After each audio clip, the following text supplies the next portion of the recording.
All right. Last we had left off, you guys had successfully dealt with the traitor paladin and Vinicus Abril, a seemingly well-resolved, mournful goodbye that he gave to you as he asked for some forgiveness and the tale of himself falling to some kind of deep, dark desire to be ushered on, and it's a warning to others. You took back the Hercule siblings, Sharwin and Talgan, to their mother, who gave you guys a pretty hefty payout since both of them were alive of 200 gold griffins each. That's just the denomination name of the actual in-game currency. It is still just gold pieces, just bear in mind.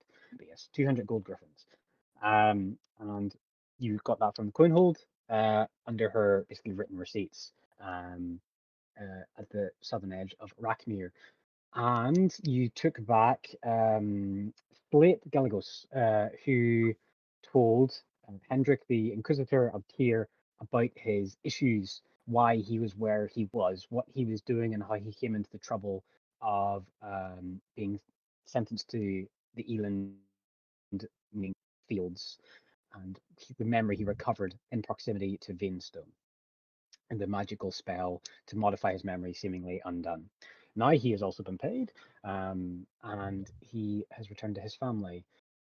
And then a group of you, after returning to Rakmir, headed to the Bed of Roses tap house, where we started this campaign off, where you guys originally stayed with a gentleman named Pio who ran the establishment.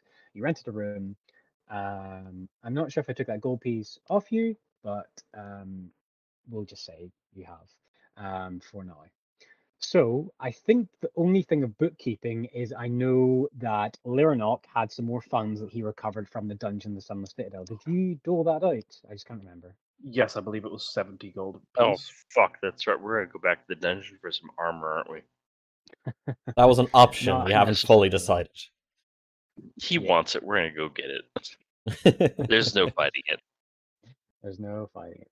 Yes, so one of the things you about when you recovered Talgan to his mother, Sharwin, not Sharwin, Carowin, that she had paid to get a masterwork piece of armor made for him, a breastplate from the well-renowned and highly esteemed metal forger and armor smith in the southern parts of Rakmir, who runs a business named the Metal Critic. And I think that possibly some of the party was looking to head to them. So just a reminder, the in-game start date, it is the 16th of Wawel. It is the second day of the second week, and no major events are happening. As you guys wake up in the morning and you start your day, it's slightly drizzly outside.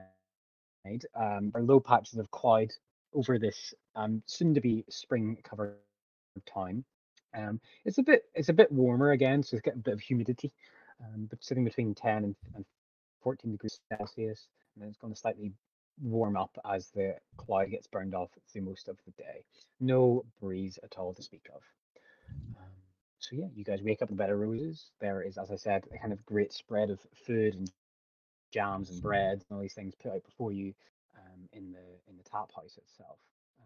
And I guess where do we start our day? What do we see perhaps Leronok and Orly doing as you guys are at breakfast? I think Erith will be taking it a little bit easy today. He's quite content with everything. He's very happy with how um, things were handled, how everything sort of ended up unfolding. So he's going to be taking a little bit more time and enjoying the breakfast, as it were. Like there's no time concerns or anything like that. He's currently got no specific like major goals in terms of like how things need to be handled. So Mm. hmm Yeah, I'd hmm say Orly's pretty much the same. Probably just a nice old grin on him as he's having breakfast. Yeah, through the basically like outflow window of the kitchen, you can see the tavern owner, Pio Sabatier, the dwarf man with his left hand prosthetic, cooking in the kitchen, handing out to waiting staff and passing things around like porridges and some fried meats and things like that. And sides of olives and all these things that people enjoy in this climate in southern parts of the Concord. What about Hendrik? You've undergone quite a lot of information. You've taken on quite a lot. How's Hendrik today? Hendrik is sleeping until 10 a.m. Very well. Very well.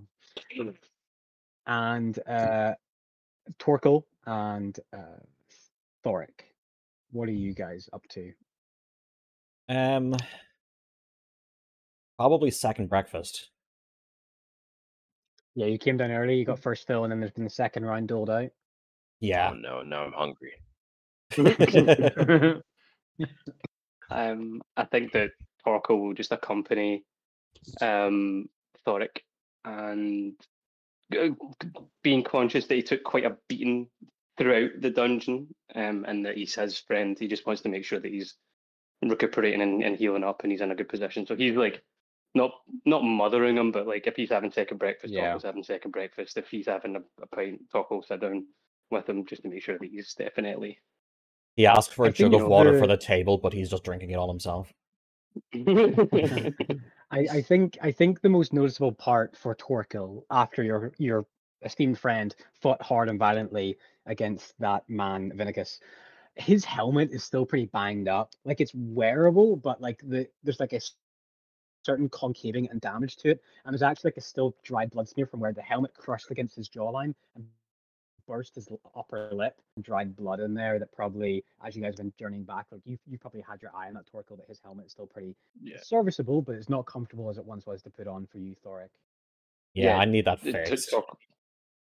Torkel will definitely try and bring that up casually in conversation, trying to walk that line where you respect your friend's autonomy and their ability to look after themselves, but also your like desire for them to, be in the best situation that they can be. So you try and bring that up in casually conversation, that maybe perhaps we should go to an armourer, or even provide Torkel with or an area that Torkel can use some smith tools, or assist with the fixing of basically the party's armour, but specifically so they can help.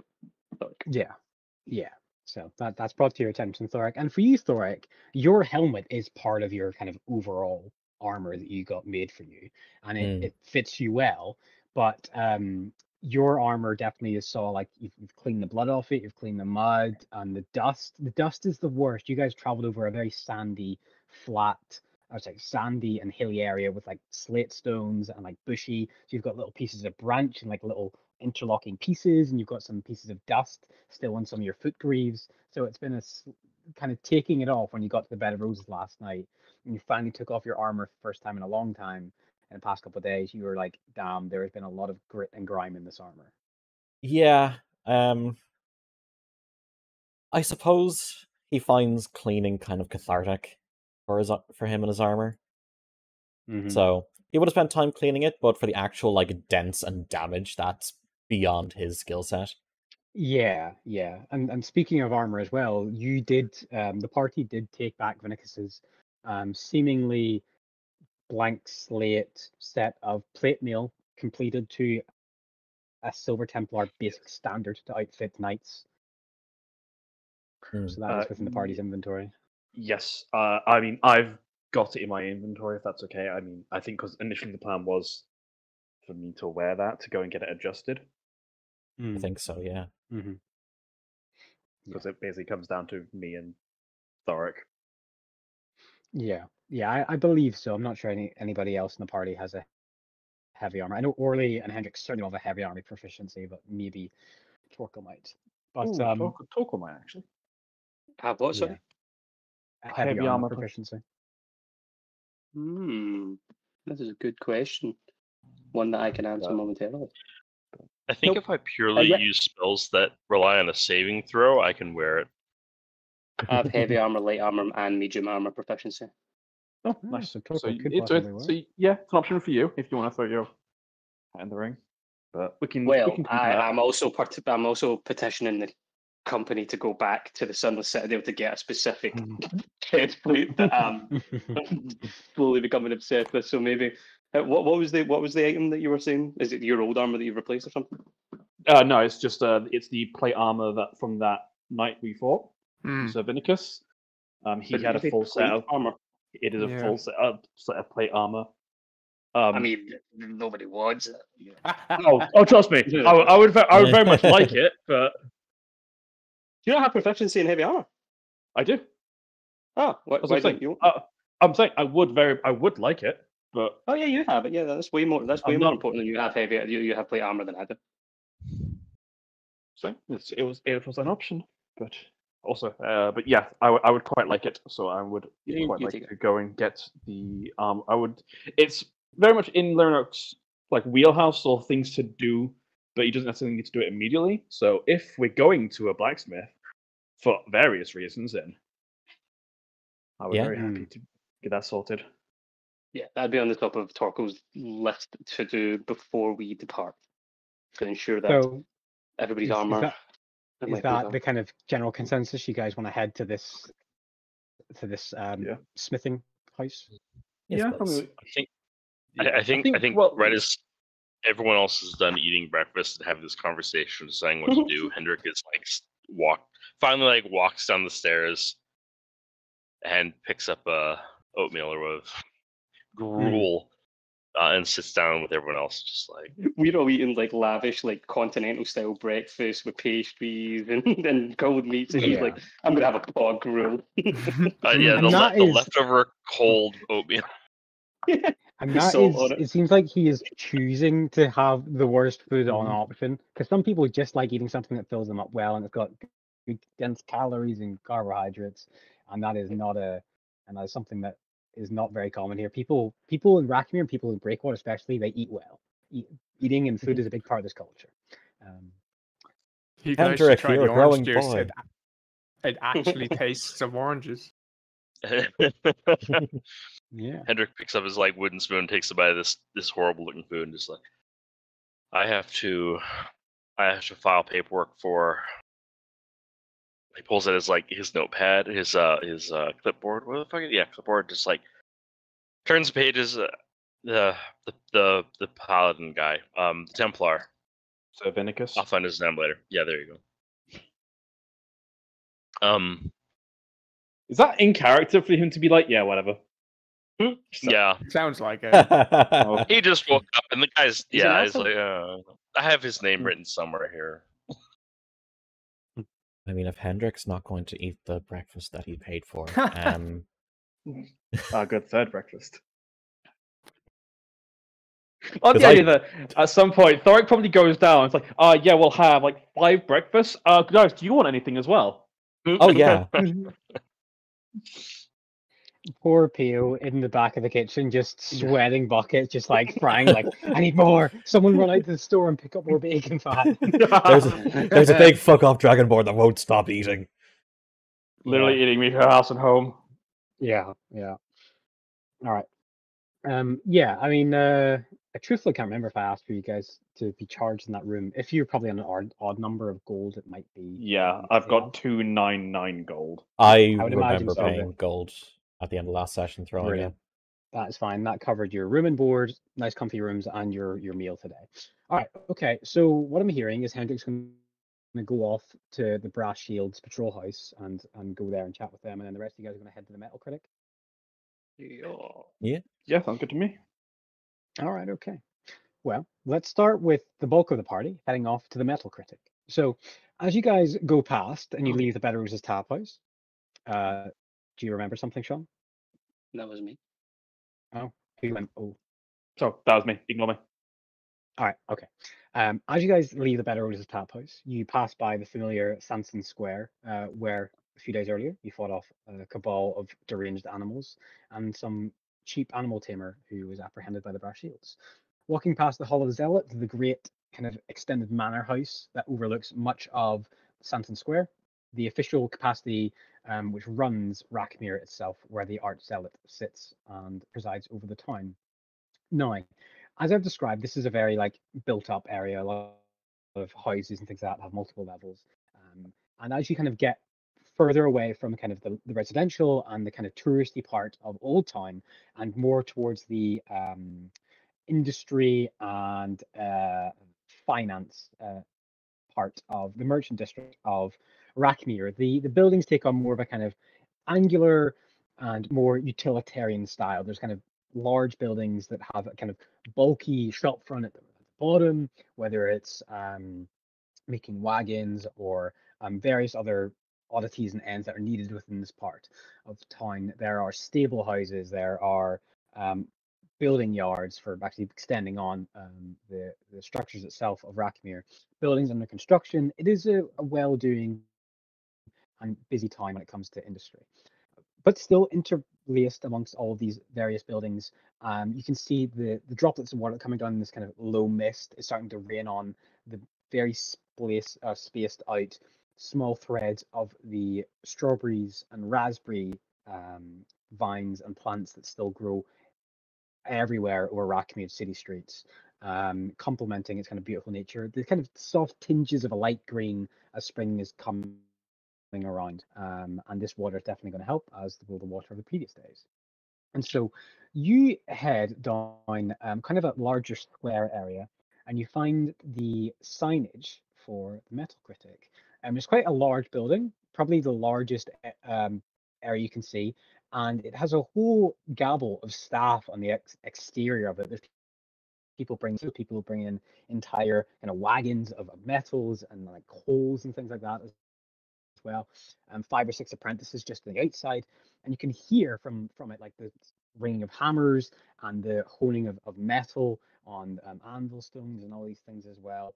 And it is a very much well marked out store, the Metal Critic, and it's written in the Metal Critic itself is written in this beautiful calligraphy of Celestial, advertising it. And yeah, it's kind of got this low rise step up into the shop floor. Now there isn't like a desk area as you guys go in. There's more of just like, this is a workhouse. There's just orders. There's 5 or 6 different forges. There's a lot going on here. You can see multiple people bent over hot forges, entire sets of armor in the process of being built. And there's kind of this pace, this machine-like organization to it as you guys are taking it all in, which is very expediently interrupted by a shout of frustration as you guys come around a pillar.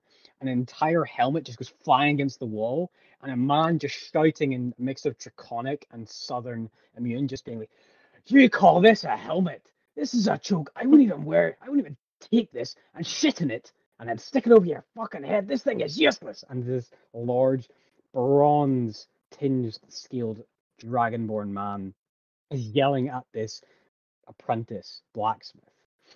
You see the man wearing these thick oak kind of colored overalls, leatherworking tools.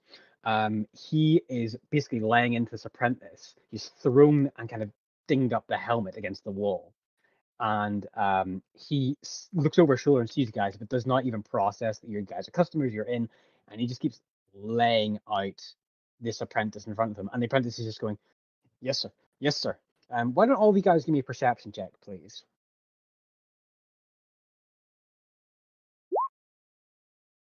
Okay, 7, 20, 13.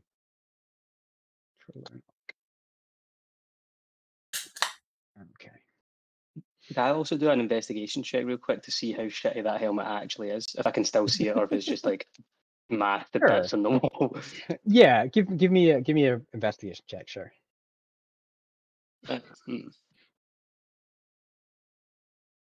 Okay, 10. All right, so with your mix of 19 and 20 for Leonardo, the two things you guys see is up on the upper rafters of the walls, like at about 8 foot amongst all the pillars, there are countless finalists, third finalists, third finalists awards to Amanium Nes. I'll post this in Yes, sorry, I didn't get that. But Yes. sorry, if we could say, are they all like runner-up prizes though? There's first place prizes, there's runners up, there's third place. There's a mix of first. There seems to be more first and seconds than thirds, but it basically is the year is 1600. There's 1599, 1598, 1597, and it goes back about 17 years of just awards to kind of regional smithing championships over the area, over the southern region here. So he has bronze scales. He stands about 6 foot, a tall, regular build, wearing these heavy overalls, and he's got these matching ruby bracers on both of his arms. These kind of ruby-colored leathers. And you see that as he's shouting, he's kind of on his right hand, he's fidgeting with an oval ring of gold. And he takes it off and kind of spins it in his left hand as he's like kind of shouting. Seems a way to kind of calm him down. As he's like fidgeting with it, he slowly starts to kind of drop down in tone. And then it's just kind of a hearty just grunt. And he walks over and picks the helmet up. And it is a kind of classic, like, duelist's protective eye guard knight's helmet. Now, you're going to have to explain why this order's delayed. I will not have shoddy craftsmanship leave my store. Yes, Smith. And off the chest of the blacksmith, which is it. Start again and drop that fucking visor. Yes, Smith. And he kind of walks away from the group of you guys to another apprentice. So, yeah, Excuse you me. guys do. Turns over his shoulder. Yes. Thor just like holds up his helmet a bit. Would you have anyone free to help undamage this helmet for me? I got into a bit of a kerfuffle and it doesn't sit right anymore. He walks over towards you, gets a couple of feet away, and he does this kind of head-to-toe examination of your armor, and then takes out his left hand, putting the ring back on his front finger on his right hand, and he gestures for you to give him the helmet. Yeah, I hand it over. Yeah, so he gives it a look over and really studies it, and then he looks on the inside. I size this armor. Was this made by Edgar Kerios of the Chasm Forge in Eland? Thoric dutifully looks over at Torkel. Was it?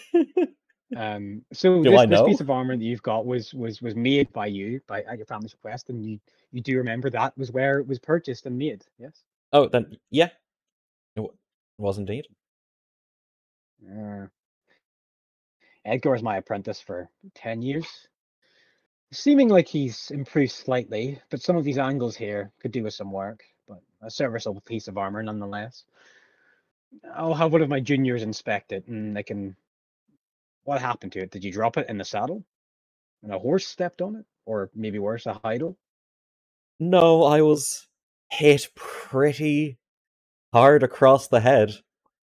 He gives like a nice wide smile, as if that's a perfectly fine thing to happen. Kind of looks at you, your height of you, the 8-foot height. I suppose even someone such as yourself, if you've got a blow like that. Yes, I see. All right. The whole armor looks at you over. You've done an okay job cleaning it. Again, Egg does better.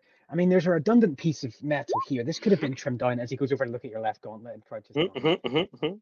And this flip guard, why is it? He clearly... Sorry. Anyway, stands up. I don't have time for this. Anyway, yes. You sound like the expert. Gold rate for the... Yeah, it would be about 75 gold for the day to get it fully fixed up. I hope that is amenable to whatever purse strings you have. If I give you 80, will you make it shine? 80 and done. Do you need any more work done to it? Do you want to add more flecked out horns to the helmet or anything to the bracers? A larger cod piece, perhaps. Gives you a slight smile.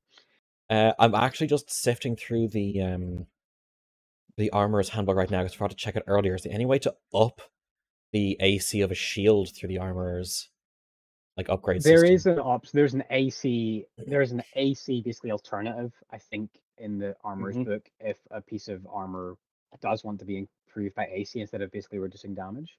I think the tag is basic variant armor proofing. So let me just look here.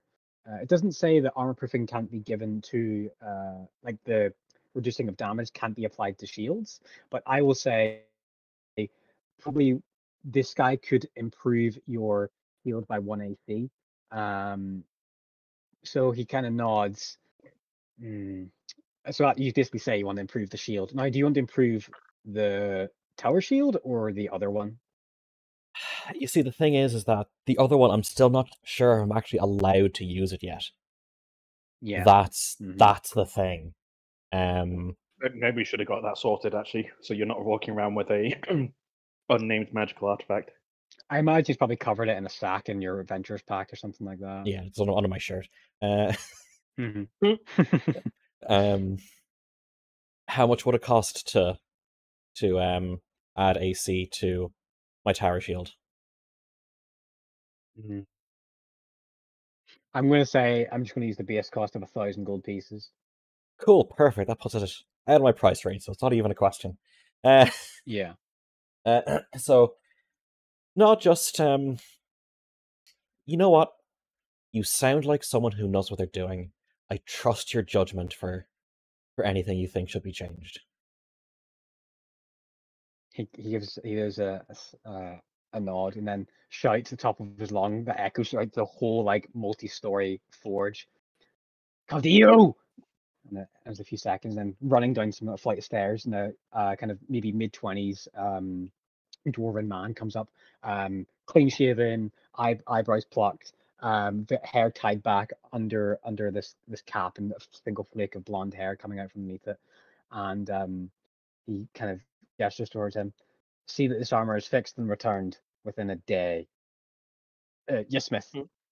And he diligently hands the helmet, and he says, there's a armoring chamber at the back of the store. You can take off your components there and give it to the apprentice. Yeah. How much would it cost for your own adjustments on top of the 80? Adjustments made by me personally, or just to this armor? Well, you said you had some thoughts about it, so how much would it cost for you to fill in those thoughts with the armor? You're paying 80 already for the work and a polish. I suppose I could spare an hour to point out the imperfections. 150 and done. And I'll trim your armor to a better fit for you. That's fine with me. 150. Very well. And See the I concierge at roll. the back of the shop. Make payment Okay. there. Cool. Thank you very much. And Thoric is going to go and get out of his armor, and when he comes back, he's like his like. I think Foot he still shorter. he still has like the gambeson and like maybe like a tunic Yeah. or something to go over it, but clearly Yeah, it's yeah. like not. It's a little bit too tight for him. Yeah, there's a belt buckle that's like right on the last strap, like impossible. Like all of mine. Yeah. But before Cantero leaves, I'd like to say, I mean, Mr. Well, that's not the accent. Mr. Cantero. If possible, I would like to discuss the breastplate that you made for I forget her name, the Carowin. twins, the Carowin twins, or at least one of the Carowin twins.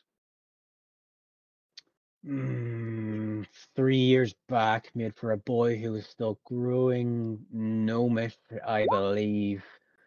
Big bodied for a gnome, so it was a little bit peculiar fittings. Yes, I do remember the work. Why? Does it trouble you? Are you inspired? I see you wear the holy symbol of Kinos. You're not here to apprentice under me because you saw some work of mine, are you? I'm not looking to apprentice. I think that my hand is more suited to building larger items, mainly buildings and other structures. But I appreciate the artistry and the drive that you have. The boy who had the chest plate has left it behind somewhere, and we are going to recover it. I wanted to discuss it with you if it's possible to have a better description than he provided so that I can identify it. There's a pause, and some people who have their tools within the 10-foot, 50-foot area just slowly stop hammering. Oh, And he says, he misplaced a breastplate that I personally made for him. Perhaps not the correct term. He ran into a bit of trouble and was divested of it. I do not believe he had a great deal of choice in the matter. Yep, he is correct. I think he was stripped of the breastplate along with all of his other items, but it would be such a shame for something of such great work to be left somewhere to gather dust. I just want to make sure that I bring back the correct work.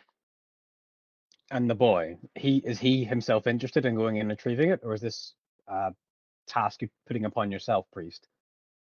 It would be beyond the boy's power probably to return there and retrieve the item, so it is down to us to make sure that it can be brought back. I see. I'm very peculiar about who I sell and personally involve myself with my own crafting hands. Now, do you have any idea of if it is just in some kind of hold of a creature, it has been ransomed off? What do you have an idea of what's claimed it or where it is? The, trusting to your confidence, I assume that anything we discuss in relation to this can be spoken about in private. I am not sure if the boy's mother wants anybody else to know where they ended up. Looks around at the Smiths. The past few moments of this conversation never happened, and then there's just an echoing. Yes, Smith. To my office upstairs. The group of you. Uh-oh, we're going to the principal's office. I'll follow We after him. just got that kid in so much more trouble. So- Tockle is like so- absolutely fat. This is like taking like a 4-year-old and putting them in like, I don't know if any of you have ever been to M&M Worlds in fucking London and just getting go run eat. So he takes you guys upstairs and you go past like what is kind of the staff space of like, and people can rest and stuff like that. And it's really well adorned, it's really well fitted out. There's multiple like cots and things like that. Like there's dining tables and all these things. And you walk past that and you seemingly go into like kind of a reception area and he says Miss Andy, stick a coffee pot on, would you? And prepare some refreshments for our guests. And she nods and goes, yes, Smith. And he walks forward, opens up unlocks the door, pushes forward, and gestures for you guys to go into his own office space. And as you kind of all filter in, it is quite modest. It is a large room, probably about 15 foot to the back, of two glass windows that overlook the back part of the shop, like the incoming wagons, stuff like that, to the back part of the shop itself. There are multiple books on a library in the right hand side of the room. There are a sample of swords and helmets, greaves, gauntlets, and shields on the wall. And then at the back wall, as you look over your shoulders and look up, there is just this motto up there that just says every piece of metal counts. And you look forward, and there's not so much chairs here. Like there's just like a desk, and it's like got multiple papers on it, parchment, seems like orders and stuff like that. And as you step in, and I imagine probably Orly's last one to step in, a door closes behind you. There's just this. You don't need to get an insight check for this. There's just this weight that comes off this guy's shoulders as he sits and he kind of out the window and pours himself a pitcher of water. And so then, the boy lost the armor. Kind of cracks a half smile and nods towards you. I don't tend to invite people up here very often, but it's quite a delicate subject. I can't have armor like that of such quality fall into the wrong hands, or God forbid it end up on the criminal market enterprise. I have a reputation to maintain. I only outfit the finest knights or well-renowned mercenaries in the area. As my my friend Leonardo said, it's not so much that the boy lost the armor, but he was divested of it, and it would be folly for him to try and attempt to recover. They appear to have disappeared into the sun. Well, they did not appear. They definitely disappeared into the Sunless Citadel, and me and my companions returned to rescue them. But as we were departing from their manor later last night, I discussed with the family regarding the plate. It seems, as I said below, such a waste to let something of such magnitude be left in the hold there. I have a sneaking suspicion that perhaps it is currently within the hoard of a rather small blue, a drake or dragon, Dragon would be a dragon. that small blue dragon. Looks out the window. The shouting of man and material, people moving around. The door knocks behind. The woman comes in, sets down a coffee pot, a slice of oranges and apples, and some apple pie, and some other various treats, and some berry juice as well on the platter. And he says, "Thank you, Miss Andy." The door closes again. "Help yourselves." The horde of a dragon. Well, I suppose I could take it from compliment for a dragon to actually treasure my items so heartily. It'd be a difficult retrieval. Now, you are retrieving this for yourself, not for the boy, I imagine. That is correct. Well, if you do bring it back, you do claim it back from the Drake, then you're entitled to it. I don't see the boy can bear the responsibility of having such an item. That's a shame. Carwin was a good customer. I hope to have repeat business with her, but maybe his sister might. Anyway, sorry, that's future business practices I'm discussing openly. He kind of really meanders in thought for a few moments. Do you guys help yourselves to the food? I have a couple of like a glass of this, and just but probably not any of the food considering we ate not too long ago. Yeah. So he really mulls it over. I won't offer any assistance or rewards, but you just wanted to know details of the plate. That's correct. Well, the plate itself will be more than reward enough. I have heard that it is done in absolute masterwork, and I would be more than honored to be able to just keep it even under my control for a little while. I do not seek any assistance or reward, but description identifiers, items that let me discern the exact piece of armor that I'm recovering, so that I do not bring anything back that is not a one-to-one. I see. Well, dates back a few years. It was on the Reeve Road. I got a report from one of my blacksmiths who was sent to fix some material at the East Cairn Fort for the Templars. I trusted him to go and service their weapons. He was heading back one evening, still traveling at night, when he saw a meteorite crash opposite the road, I think closer to the dry wood on a slope face. He investigated, and it was a chunk of meteorite metal, about 4 foot in diameter, quite heavy. So he didn't tell anybody else what he saw, but he came back and sent a group of them to go and retrieve it. It's been a few years since I've worked with meteorite. This was maybe 3-4 years ago, and I had been waiting on a customer to come and drop an exorbitant amount of money for me to finally break into that metal and have it used. It gives off a cold blue sheen in the light. It is this kind of reflective, dark material. Quite unusual. Never got to work with a metal like it, so I took my time. Now, as far as I'm aware, the order did not specify anything specific, bar the engraving and marks of Talos. I took some ideas. I had some priests come over and consolidate ideas of what a befitting armor of Talos should look like. They're pretty vague. On the back, there is a firestorm ravaging a plain of trees and filament and dust, as the summers here can be expected. And on the front of the plate, on the front of the breastplate, there is a description of a seawall being overtaken by a storm of lightning and thunder and downtrodden rain. I mean, the filigree, the embroidery of that metal took just as long as to bend the actual measurements to the boy's chest. I think I had myself and two other underlings cut the filament of ruby and gold and diamond dust into the metal itself. It's quite an extravagant piece.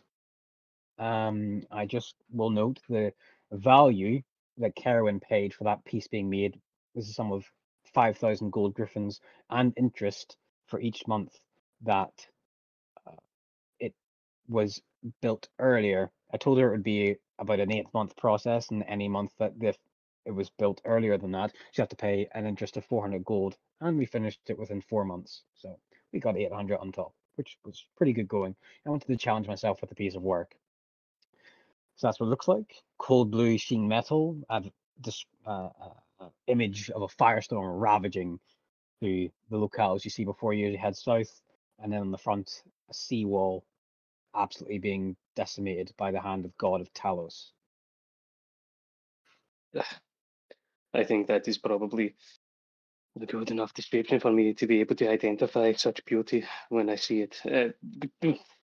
Tokul is like really was intensely focusing and noting down Nair's description there. I think that he will nod and if I may be so bold, if we are successful in recovering this piece and I am to return with it, I understand that I am small of stature and also the caravan boy was as well, but if there needs to be any fitting adjustments, would you have the time to oversee this? I do have some of the meteorite left for some extensions, and we'd need to, from what I remember, we need to loosen some of the chain on the side. It is what you refer to as, it'd be a breastplate or a hauberk if you want to use the old celestial tongue for armor. Pretty light, as far as I remember, lighter than most hauberks. Yes, any adjustments that are needed to be made, I can do that for you. It is very well attuned and resistant to most damage. I think a hearty blow from a strong blunt force is the only one that could really nail through it.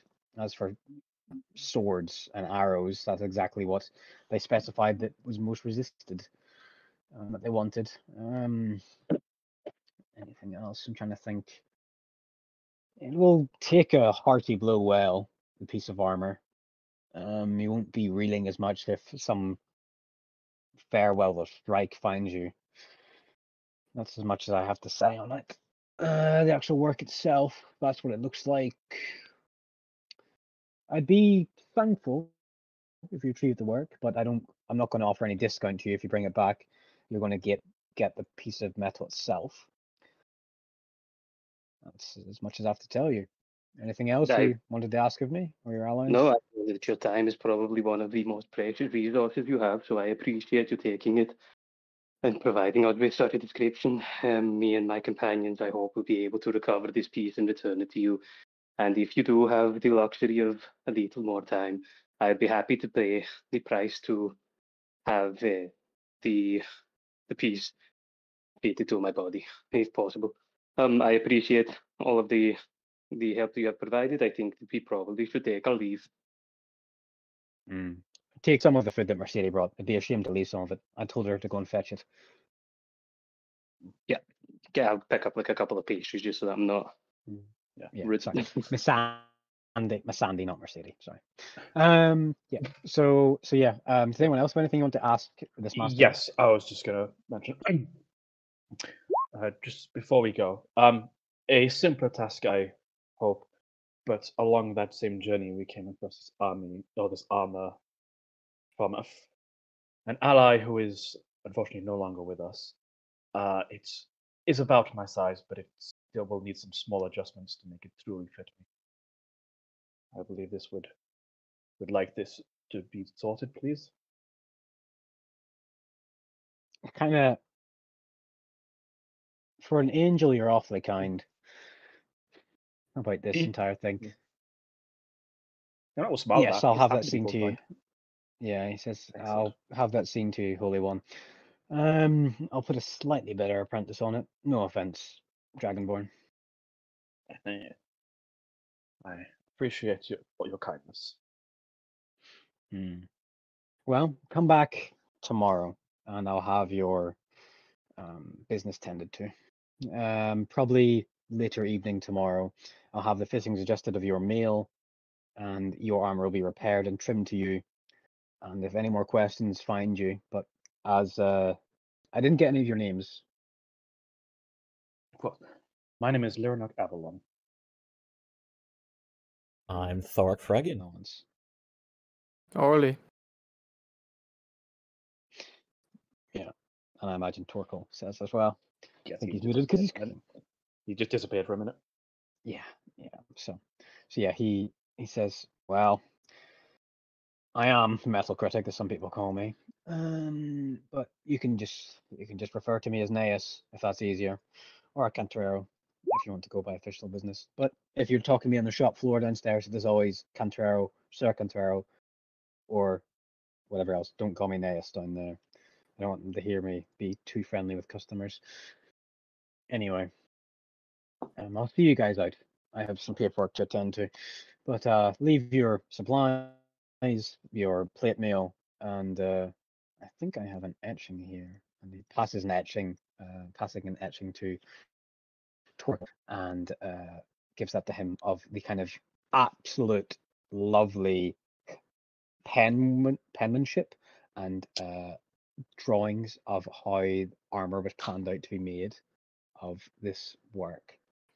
And and you guys are downstairs, and then you leave the kind of hustle and bustle of the Metal Critics store. Yep, happy with that. And we fade over to Hendrik walking towards the Brass Shields patrol house. So about the same amount of time it takes for you guys to get to there as it would for Hendrik. Actually, a wee bit quicker for him to get to the Brass Shields patrol house. So as I said, it is an entrance of a half oval archway that extends into an arterial chamber. You've been here once before to grab paperwork for your investigation, Hendrik. So yeah, what do you do, Hendrik? Where do you go? Who do you ask to speak with?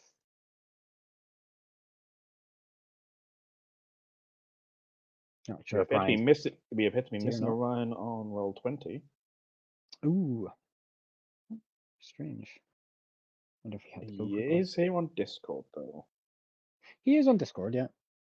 Could be a time lag of his network cut now. Takes a minute for Discord to kick you off. That's true. Yeah, something could be.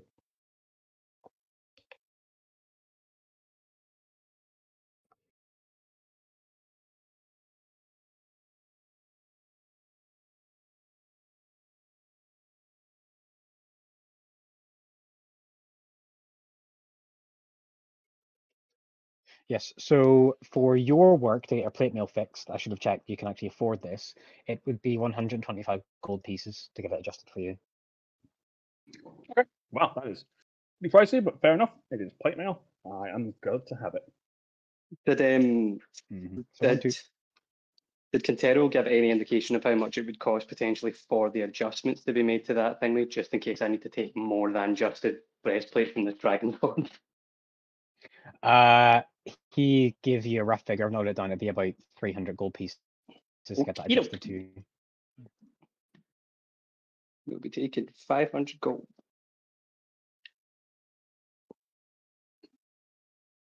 That thing's going to be pretty good. It sounds pretty good. Yeah, so for you as well, Torkel, I should have said this to you.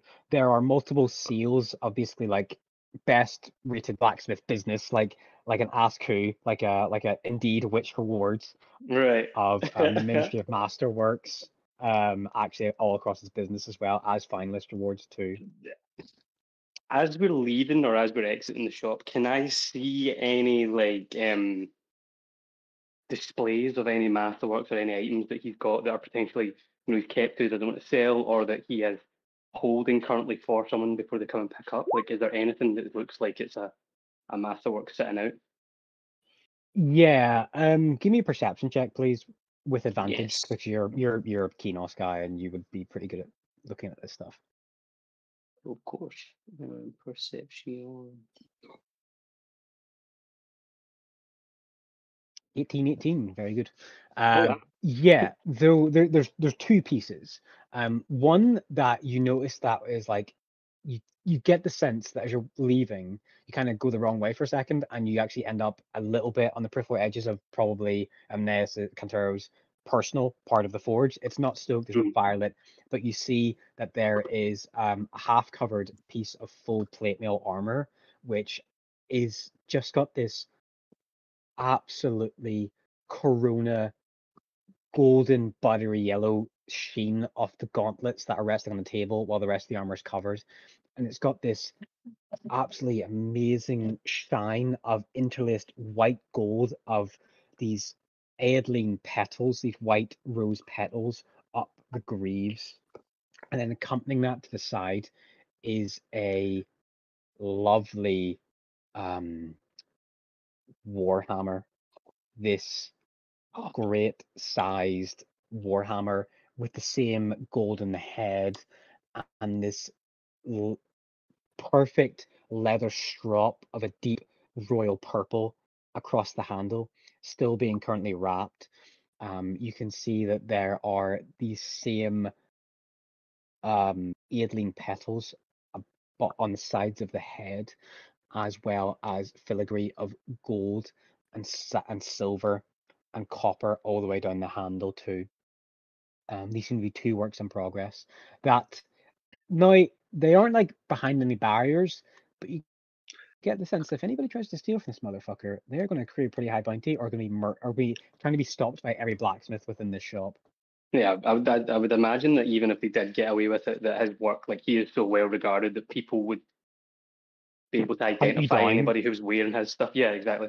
Yeah, definitely. It's like trying to steal a one-of-one McLaren. Like, where the fuck do you go? You can't drive that anywhere. No point in having it. Yeah, yes. This suit of armor is covered under a shawl, like this kind of lovely cotton shawl, and then the two greaves sitting on the piece, and then the warhammer resting on this frame.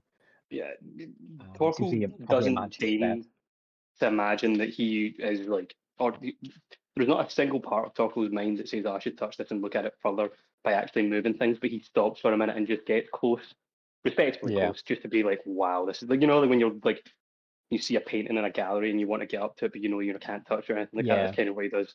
He's like, "Oh my god, this is," and then he says to Thoric with us, yeah. Yeah, Thoric is, yeah. Yeah, he motions to Thoric and he says, "Well, Thoric, look here, this is sublime. The way that it has been crafted, it looks like this head is actually all one connected piece of metal that was sculpted like marble. If you can take a description, please, maybe write it down." Okay. I'll I'll start like he's fine at drawing. He's like he takes a pretty decent drawing, but his writing of the description again is just kind of like in a scroll. Make a perception check for me, please. What do you call it? Thoric. Just want to see if you can spot something. 23. All right. So the helmet is covered. The helmet is slightly covered, but you get a slightly better angle of it because you're like twice the height of Torkel. The helmet is winged with two golden, perfect, like lower scale matching sets of what would be like an owlbear's ears, like winged ears. And they've got this interlaced studs of sapphires and emeralds all through the ears as well. And you can actually, it almost looks like there's depth to like the actual sockets of the ears. It's not just like, it looks so good. And you recognize that the petals, these rose petals, they're Adeline petals. They are the national flower of the Concord. So you spot like all these perfect details. So you get a really good like idea of how to draw and sketch, and sketch this piece of armor. Cool. This is made for a some type of either absolute bonkers rich man who doesn't know how to spend or just spend his entire fortune on this, or a hero of some kind, some great general is getting this armor. Hmm. Ryan, you there? No Ryan yet. I mean, I think he was pretty ill as well. He might have had to nip away for 2 minutes. No, That's sorry, possible. I had my mic muted. While Oh, you guys were doing your stuff. That's all right. I did say, Ryan, you've caught up to the Brass Shields Patrol House. Yeah, okay. So I have to go in and file paperwork, and the paperwork, because it's not public information, it is going to be absolutely truthful of what happened. Mm. Mm-hmm. Well, not public. You know, Yeah.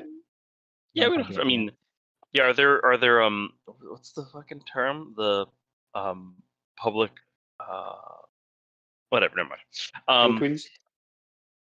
Yeah, well, I can't remember the term. This specific term, it's like 5 words together.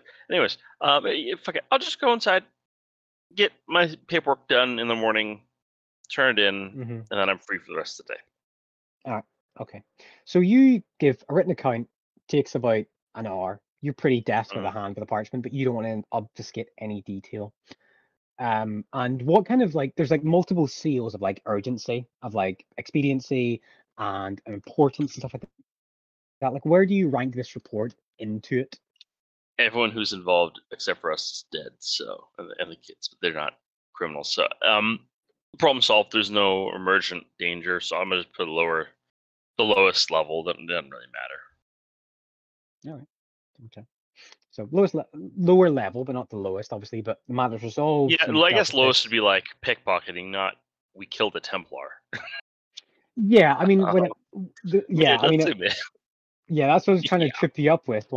It's a pretty big deal what you guys did and stuff like that. So not to Hendrik. Not for Hendrik. No, Hendrik is pretty old. He's long lived. Hendrik can't be surprised anymore. He's killed so many Templars. It's just not a big deal anymore. Yeah, no, they just keep falling. They just keep falling on their heresy. I think Hendrik takes things pretty mellow. It's like there's no imminent danger, so I'll put it at mid. Someone will find this when they need to find it. All right. So as you file the report and you stamp it, you pass it along the chain of multiple offices that disappears from your hand. That probably goes up the chain, and you're in the process of tidying up your supplies, your writing supplies, your belongings. You've got your hat on, stuff like that, and you're in the process of walking out, and a gentleman robed in the figure in the kind of the medial duties of a brass shield runs up and goes, sir, but please wait. Wait, okay. Sure, I'm not going anywhere. I don't have anything pressing to do. What is it? Sir, your report you just filed. Some people had a look at it, and it got passed up to the overseer. She's requesting to speak with you if you have the time today. If not, it can wait until tomorrow, until after the ceremony. I didn't do anything wrong this time. Okay, fine, let's go. No, I can do it now. I'll get it done now. Thank you, sir. Have you guys rearranged this place in the last 50 years or so? Just the office in general? Not as far as I'm aware. I'm only 30 years old, so I know where her office is. Though. Okay. It is okay. Yeah, make a survival check. Hendrik just goes. Hendrik just goes. He knows where the important people sit, even though he tries to avoid that. Whatever. Okay. That maybe takes me a minute. Get my bearings. Remember last time I was in trouble at this place. And I'll walk into the office. All right. Okay. So this is quite a tall, singular, oval building, and it's intensely maze. Last time you were here, it is there's a lot of small doors and small hatchways and offshoots downstairs and all this stuff.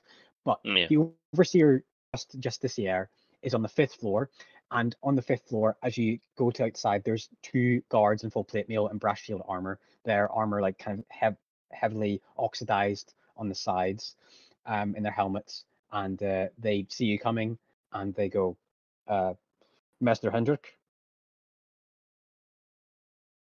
I am going to get a shaking down. I don't have an appointment per se, but she's requested me to come up here. They give a nod, and then one of them stands aside, unlocks the door, and pushes the door in. And you see this kind of lovely midday light coming through, as there is a large glass window spanning whole one side of the wall that looks out towards the town, and it's south facing, so it catches quite a lot of the light. And you can see the reflecting little droplets of water coming against the window.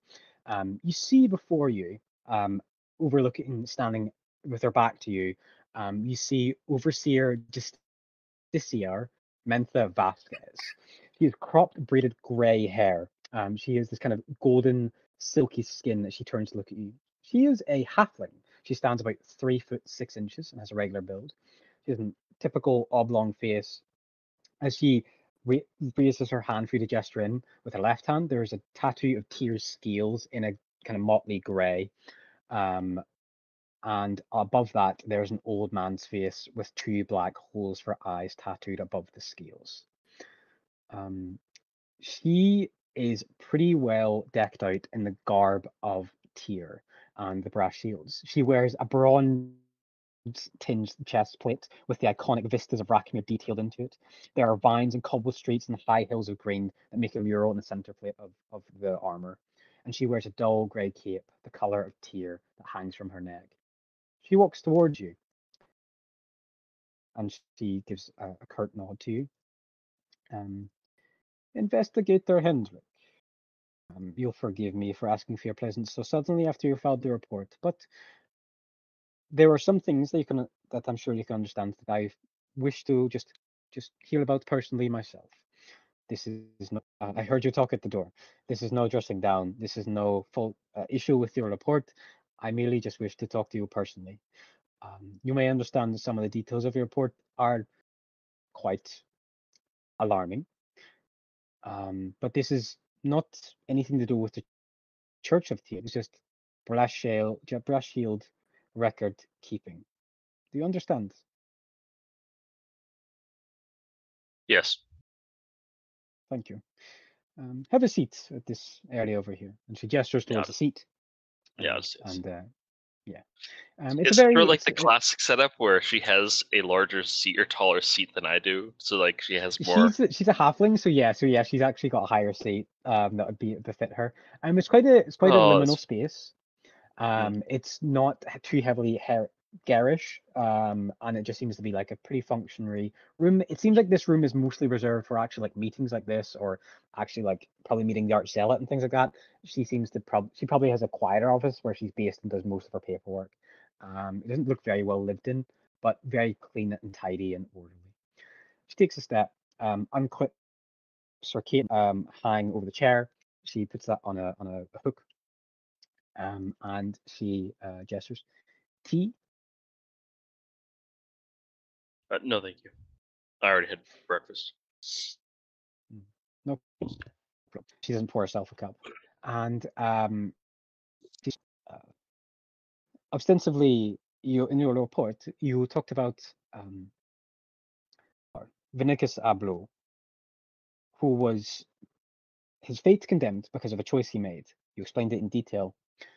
The Church of Tyr will handle, obviously, all the obfuscation of these details.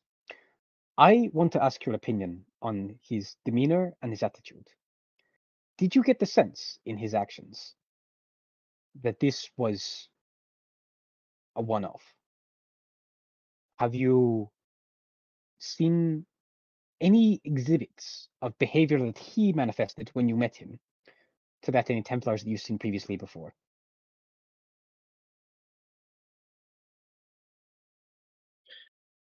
I believe he was an unusual case in unusual circumstances. I see. That is good to hear. I did not know that you were working so heavily in town. I had saw your name crop up on a report of some foul play in Sanson Square. My captain filled me in, and the Art Zealot in our bi-weekly meeting told us about it. You were involved in the party that helped displace and Oh, the animals. Yeah, yes, the things happen. animals. Things Yes. happen around me sometimes. I'm happy I was there to help. But yeah, I'm here for different work that most people don't really care about. I But I did. still find significance in. Yes, I took the liberty of once I found out your name and your distinction of rank within the church out here, I did send a messaging to Erith to ask, and they said that you were under the orders of a high Juratas on behalf of Tyr to investigate an old crime. Yes. And Ryan, this is a question for you. Did you detail like Slate's accounting and the six-fingered man and why he did what he did and his memory now recovery? Did you detail all of that in your report as well? I was 100% honest. Very well. And in that investigation, you found some very revealing details from this man Slate. Now, the church has one way of looking at this, and the Brass Shield's another. For Slate's choice, for his fear, not to share the information he would have, that would have expedited your case or any further cases against the six-fingered man. What judgment, I'm just asking personally, would you befit this man Slate for having information that could have benefited an ongoing and closed investigation and helped out the work of the Shields and the church? Do you think he served time enough in England, or should any more sentencing or convictions be put to him?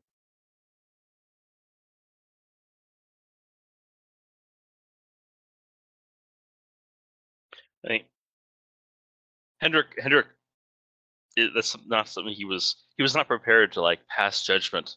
He just looks down at the carpet or the floor and looks around the room as he like tries to think.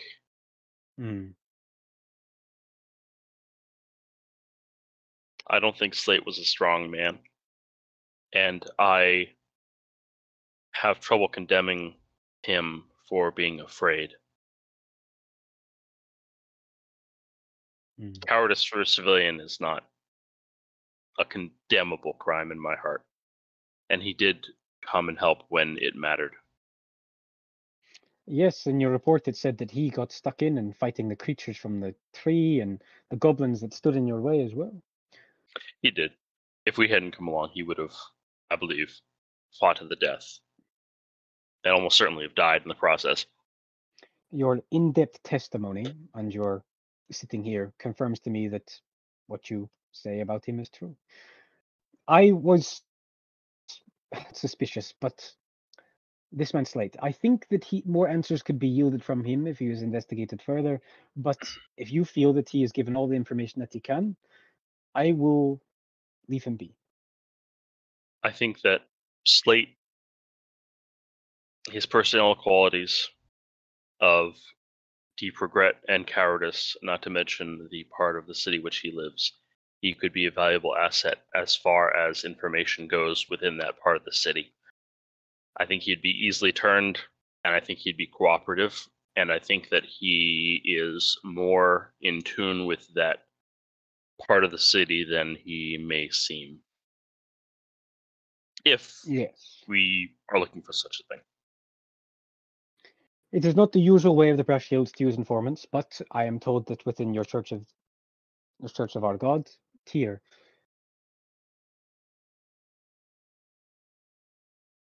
All sources of functionary of the assistance Brass Shields, are utilized. I'm a functionary of the Brass Shields, but you are an actual divine instrument of our God, Tyr. So your actual role here is much more valuable than I. I oversee countless squads of shields. I oversee the running of a patrol house. But you actually quest out and enact the will of our God on these lands. And as the evidence we briefly talked about earlier, Valeria Stradin mentioned about applying a commendation to your identity stone and that of your allies. I was just a little bit curious as to why none of you came for such an award or an achievement.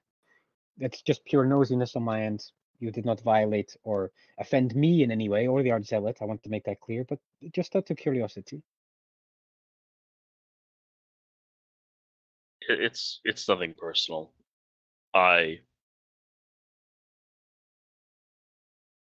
After so many commendations, they're just more commendations. I'm fine doing the work, and the work itself is the reward.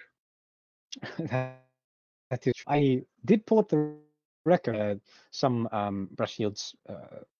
Just simply look at your brush. You have 72 accreditations record.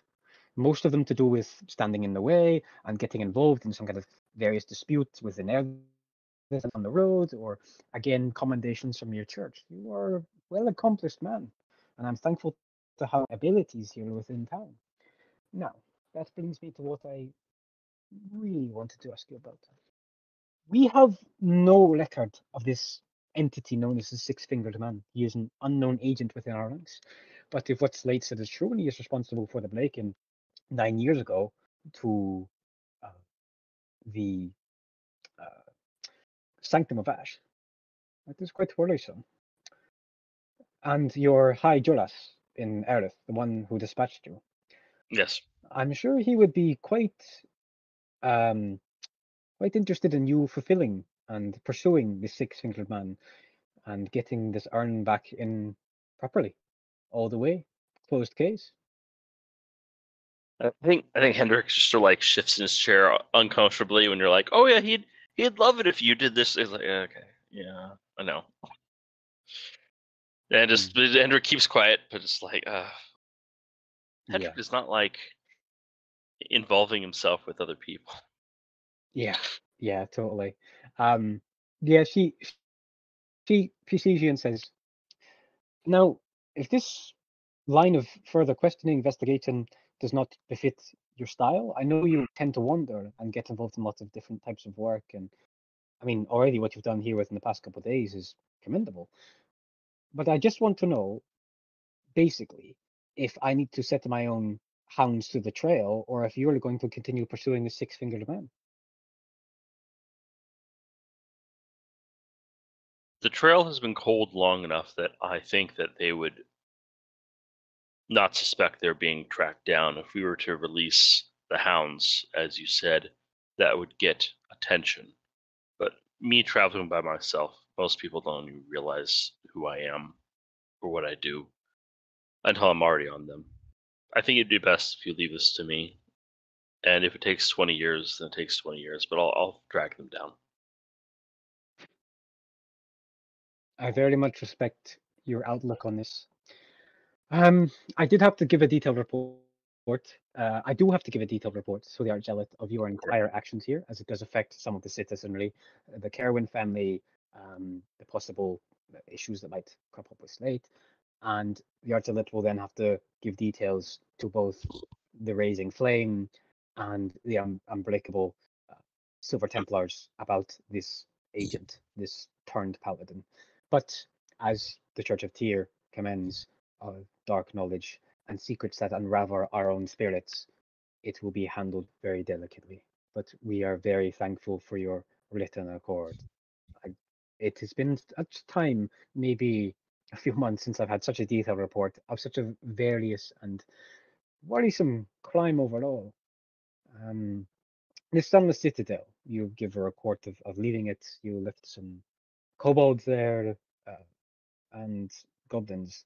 I'll make a note Kobold, of it. goblins, and a dragon, which we might be headed back in there. I don't know. I'm beholden to a group of adventurers who helped me, so I might be going back in there. Very well. Well, if you do, don't feel shy to pass the news on. Even if you find yourself in Breakwater, you can get the message sent along and the report can be passed along through spiritual means. But I very much value your time and commitment to the upholding of laws and justice of our God. I appreciate it. She stands up to shake your hand. Before I go, it's unorthodox, but would I be able to loot's the wrong word. Can I go see if there's any useful tools for me in the back rooms, anything that had been You mean this unsanctified quarter of the magic holdings?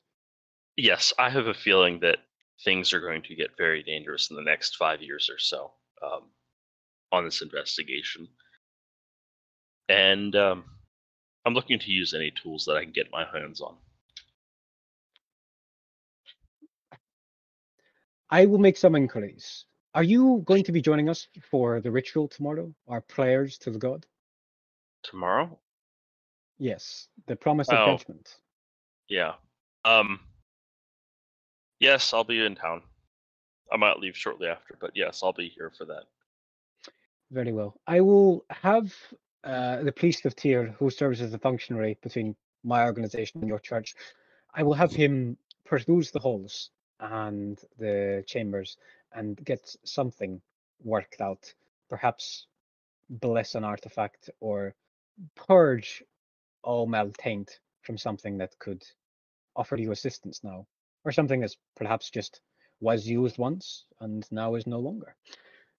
I will indent to have that done for you. I appreciate it. No, I appreciate your work and your honesty. I wish I had more agents and detectives like you within the folds of Lakmir. And I don't think Hendrik's gonna like shake her hand. He's just gonna leave.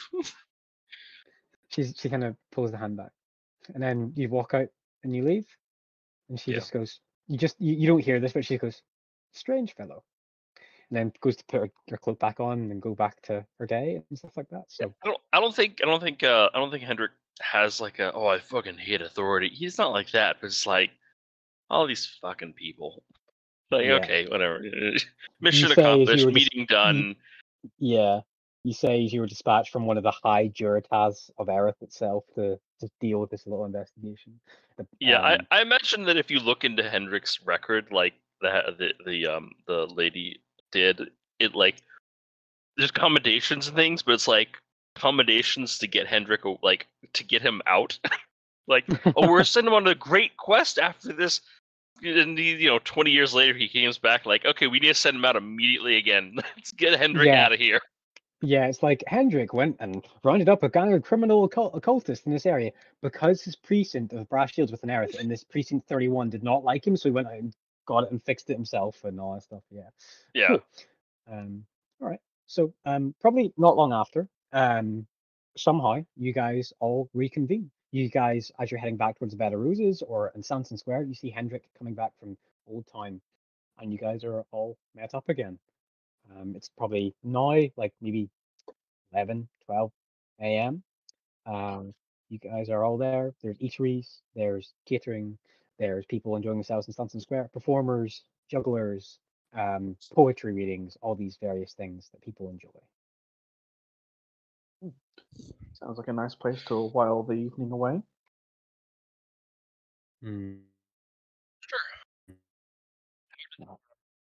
Oh.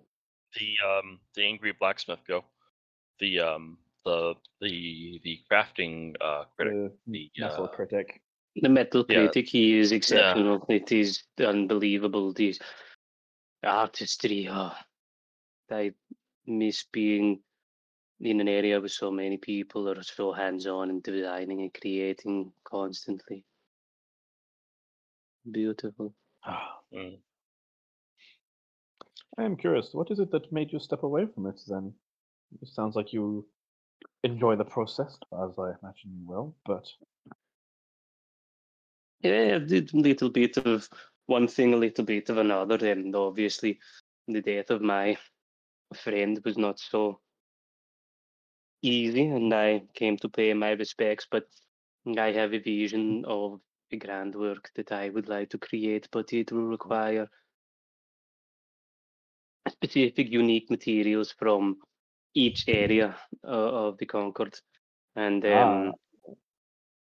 it is, I will bend my life to that work if I can, but at the moment I am sounding out and researching and looking for each region's specific unique material to create sort of a tapestry of a creation. You mean to go back to it then? No, absolutely. It would be the waste of a life if you did not create something that lived long after you have passed and can provide some kind of use to your people. Mhm. I believe a legacy can be an important thing, but perhaps not everything. But in It the end, does not need. I hope to see your masterpiece. Our ages perhaps might not allow it, but I look forward to seeing it if I get the opportunity. I hope that it may be able to be finished within my lifetime. Otherwise, I will have to leave it to someone I am completely comfortable with. But I do not need it to bear my name, but only to know in myself that it will exist and provide the place of worship for so many. Very good. Anyway, I suppose that we should probably convene in some sort of tavern so that we can discuss the Hendrik. You went and filed something with the brass shields, and now we have an open book to look at, and we can decide where we want to go.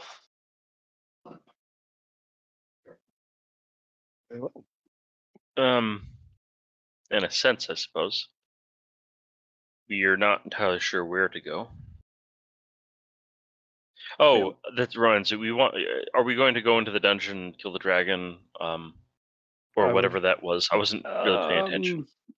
I do not propose that we kill the dragon, mostly because it might be a bit beyond us. But there is Taco starts to look away past, he's looking at Hendrik because he's talking to him, and then his eyes just drift, and he's like, a piece of metal of astounding beauty that is in there. It must be returned. Okay, I so would stealing much from a dragon is pretty close to killing a dragon because one's going to We lead do to not the have to other. steal. Can we not discuss? Again, talk not very clued up in dragons. Can we not just discuss with the dragon? Perhaps say we helped you, so we would like to recover some bounty from your horde. I believe the dragon intended the shield to be our bounty. Yeah, Perhaps build as the payment. we If might we're be gonna go able into to. bargaining. We might be able to exchange it. Or we could offer services to the dragon for Yes, I would much rather recompense. that. If it would, I mean, I certainly would much rather that than try and take it violently. If such a thing were to happen, I fully expect that the kobolds will join on their side, and that I would rather not do. It would be a shame if we had to resort to violence, Correct. It and is. yet I want the breastplate back. Okay, Maybe before we will go have in there, to kill them. yeah, no, before we go in there and actually do anything that Mm. we can't undo, we should really consider our actions here. We're gonna go in there. We're gonna try and negotiate with the dragon with nothing to negotiate with, and then we're going to murder a sentient creature which hasn't committed a crime in order to take something valuable from it. Am I Well, understanding it correctly? is theft, isn't it? The ownership of that bracelet does not belong to the dragon. The dragon has received So it you're going by there nefarious and means. take something that doesn't belong to it and then kill it in self-defense. Is that the? I'm not saying that we have to kill it. It's not going to let you. You take are jumping to conclusions without Can- running through the logical steps. Can I just be reminded what color the dragon was again? Blue. Blue? It was Yeah, it was blue, blue wasn't it? dragon I think it's warning. inherently evil. Okay, as law enforcement, we are not going to be fucking moralizing murder No. based on skin color. Okay. I refuse. I want to state that the fantasy world that has objective good and evil does not comply with the moral quandaries that law enforcement has in the actual world. I utterly Unless refuse. until they commit a crime. Go on, Cypher. They're not criminal. Go on, Cypher. I also like to say that killing a blue dragon would make Bahamut happy, which would not make Hendrik happy. So Wait, hold that's on. not a point. It would make Bahamut happy? Bahamut loves all his dragons, even the evil ones. Losing piety, the Bahamut? slaying of non-chromatic intelligent dragons. If this is blue, he's Yeah. non-chromatic and he's intelligent, so I'd lose piety. So he would hate it. No, he wouldn't is chromatic. No, He's he chromatic. he's Oh. chromatic. He's not metallic. Metallic versus chromatic. Okay. Sorry, I There's mistook that. Yeah, there's actually also gem dragon power. Okay, apologies. I got as that long as wrong we're way having around. this conversation, Yeah. what's Thoric's scale color? Is it My silver or white? is silver. Metallic. Which I actually believe is the direct So- rival of Blue Dragon. Okay, cool. Now that I know this Okay, information, that one I'm alright. not sure about. No, I think he's right actually. Yeah. Hang on, let's look this up. Carry on. I'm totally up for killing this thing. Let's try and not kill it, please. What? Which was a creature that was intelligent enough to allow us to move on. It can I make its have own no- choices. They've been nothing I but have polite, and this doesn't sit well with me at all. I can't participate in something like this. I have no desire to harm any of the kobolds or the dragon, but I do not see a reality where we, or I, could find it within my conscience to leave something that is of such use to people, even without me. If it comes to it, and I have to give it away to someone, there is a piece of outstanding beauty that someone has labored and worked for over countless months, and has put time and effort and very unique skill into, and it is sitting in a hoard covered in gold, not being utilized by anybody. It is not within my power to know that it is there and not to go and retrieve it. Now, I am not proposing that we enact any violence on anybody who is not violent or confrontational to us, but I will not draw the line at fighting or tussling with a dragon that may or may not be what is effectively a slave master for a small band of kobolds. I appreciate that the dragon was not violent to us and was hospitable in its interaction, and even provided us with the shield, but it does not necessarily absolve it of any other wrongdoings that it may have done. Now, I would propose that we go down there, if we are able to, and if people wish to. We return to the Sunless Citadel. We approach the kobolds. We discuss with the dragon whether or not there is anything we can do for the dragon in relation to favors for us to leave with the breastplate. If that does not go well, we can reconvene and decide. This I am okay with. It is. I believe we can come to a peaceful arrangement, really. Perhaps we can, like you said, trade in services or trade in the previous gift that we've had from it. Thorek, would you be willing to part with it if it meant getting this breastplate?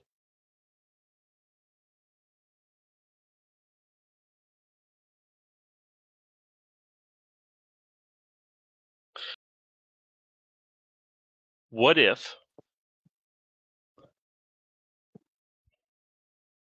I got us something to trade for the breastplate? Something that we can't use. It isn't dangerous. Not like a necromantic grimoire or any of that shit. And we trade it to the dragon for this just sort of historical, master crafted 1,000-month. I'm sorry, that was demeaning. But this piece of armor. What if we did that instead? That seems like a effective proposition, but what would you be looking to trade? And how I'm gonna do we go get steal something from the House of Tyr.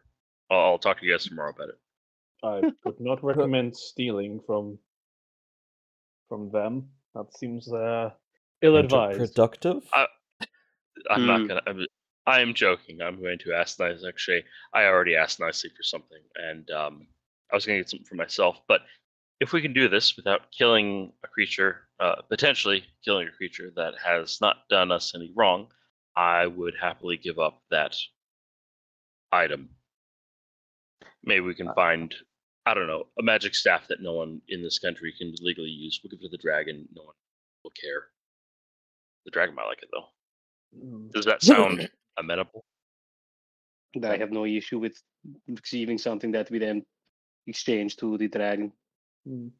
If need Okay. be, we could potentially lead with one or the other, the shield or this other item, If that is not enough, we could We can potentially use offer the shield both. though. There's Yeah. items within the House of Tyr that have been confiscated from people, things that are not allowed in this country, and like I said, have no use. Whereas a shield is very useful. I would be reticent for us to trade a shield that my companion and friend could use. But the dragon is already showing a desire for it to have underlings now. I appreciate that it is probably just because they pay fealty to it, but it might have things that it needs done that it may not be able to do, or at least does not want to expose itself to the risk of. So I do think that the proposition of us offering to provide services to the dragon for something could be useful. But I think primarily perhaps we should exchange goods for goods. So I agree with you, Hendrik, that it would make sense for us to go there with something that we intend to trade. We'll try goods for goods as the first option. The second option will be of service. The third will be we walk away peacefully. Let's go with 1 and 2. Okay, Torkel, if you intend for this to end in violence, at least get the what do you call it? Have the action sanctified by a priest of your temple, so at least it sits poorly with me. But if your temple and God says that such a creature should not have such a wondrous item, and therefore death or killing it is appropriate, then I will give into that. Does that sound reasonable? Cameron, what do I know about the general approach of most citizens and potentially churches to chromatic dragons? Make a religion check. Heck yeah, bro.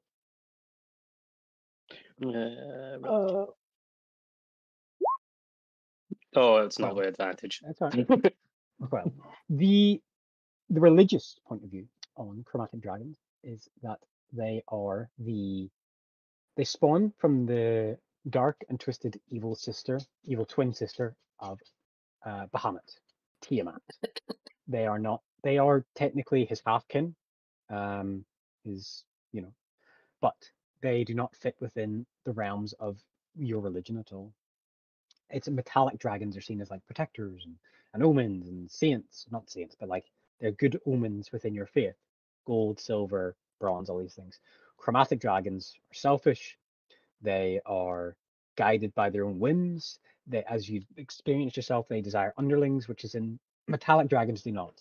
They aid to help society, help with their own moral actions, and usually are big proponents and big believers of Bahamut. Historically, this region was semi filled with dragons.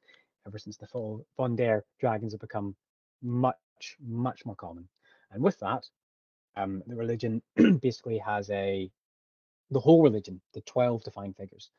They do not have an overwhelming pro view on chromatic dragons because chromatic dragons do not have a pro view on the gods.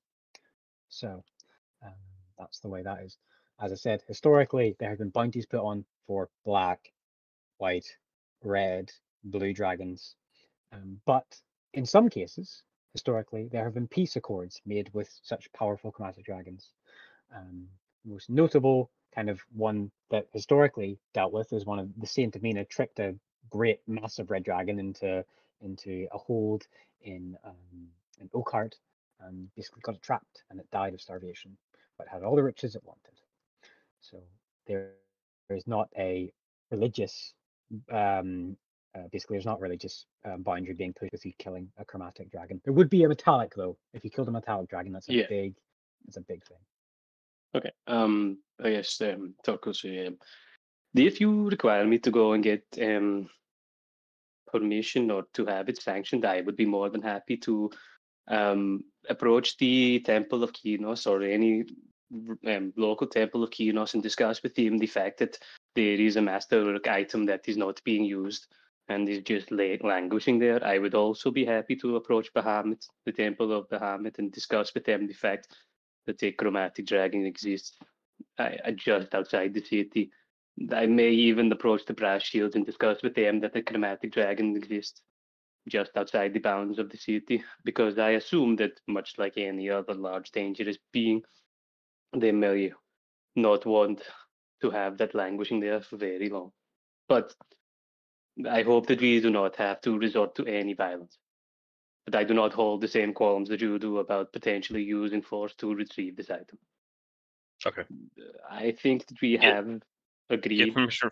Get permission from your church, and tomorrow when I maybe get access to the back rooms, you can come with me and find something of equal value, which is not particularly dangerous to the world. Does that sound good?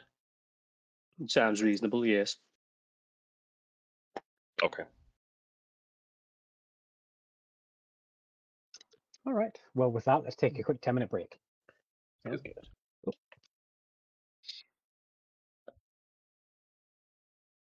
Where we discovered that, yes, along with a rather or a growing contingent of kobolds. Are you aware of Bar Razir's recognition by that of Blakewater and Mia? I do not know about Bar Razir. Bar Razir is a survivor from Vondare. She came to the Eastern Mountains, not far from the Slumbering Bluff, in between here and Blakewater. She did attempt to start a cult in her honor, which is what you speak of with the Sunless Citadel. The Holy Hierophant of Talos, many a century ago, asunder the Sunless Citadel and gave it its name when it was discovered what Bar Razir was doing. Since then, it was deemed the Bar Razir was an issue to be dealt with, but at the time, we were at war with England, and so a peace, a treaty between us and the Great Dragon was signed. We do not interfere in her affairs, and she does not interfere in ours. As far as I'm aware, she is content to raid the desolate badlands of the Orklands on the other side of the mountains for her own treasure and gain. But in the years that have passed since then, the decades, she has had offspring, lesser drakes, who I believe, this is a theory that I have of mine and well of that of my counselors and advisors, that she attempts to spread her influence through that of her offspring and gather troops or pockets loyal to her without her exact presence within the landscape. It is not explicitly outlined within the treaty that we do not harm her children. So, if you feel difficult or worried about annoying Varazir, do not be. As far as I have been told with those dealing with her, she is not particularly overly protective of that of her children and offspring, unless they actually manage to achieve something. But as far as I'm aware, there are no young wormlings in the area that are anywhere close to her attention. And those that have been removed over the years. Who would To have say, removed them? we use the services of the Ravensword Company to deal with matters such as this. We maintain and pay for a small outpost for them to keep presence within Heatshade. They are able to get resupplied within Rackmere or Breakwater, but we keep them on a rolling ticket funding so that their patrols may head out from Heatshade and deal with creatures encroaching from the arid expanse or trouble.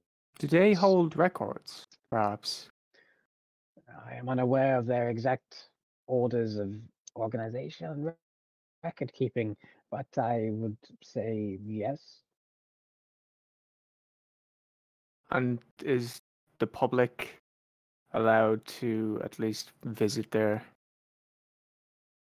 barracks? Heatshade. Heatshade is a public building. It is a large quite expansive series of businesses there within the middle of the road on the sun-scorched road that people can come by and travel in and rest on the long travel between Breakwater and Ratmere. There is also, as far as I'm aware, a small contingent of Silver Templars of the Raising Flame holding situ in there as well. Not as much as I know of what's going on there. It is somewhat borderland between us and Blakewater. We do not try and have overt influence on the small businesses there, but we do keep an ear on what goes on. You must understand Heatshade is a very valuable area. So patrols of Templars is a must. And as I said, we keep the Raven Swords employed, not just from the Purse of Blackmere, but also the Blakewater, to make sure the roads are safe and that any creatures from the arid expanse are dealt with before they prevent issues such as dealing with workers coming up during the harvest season. Of course. I interrupted you. Apologies. Accepted. Now, you have a plan you want to remove this young Drake.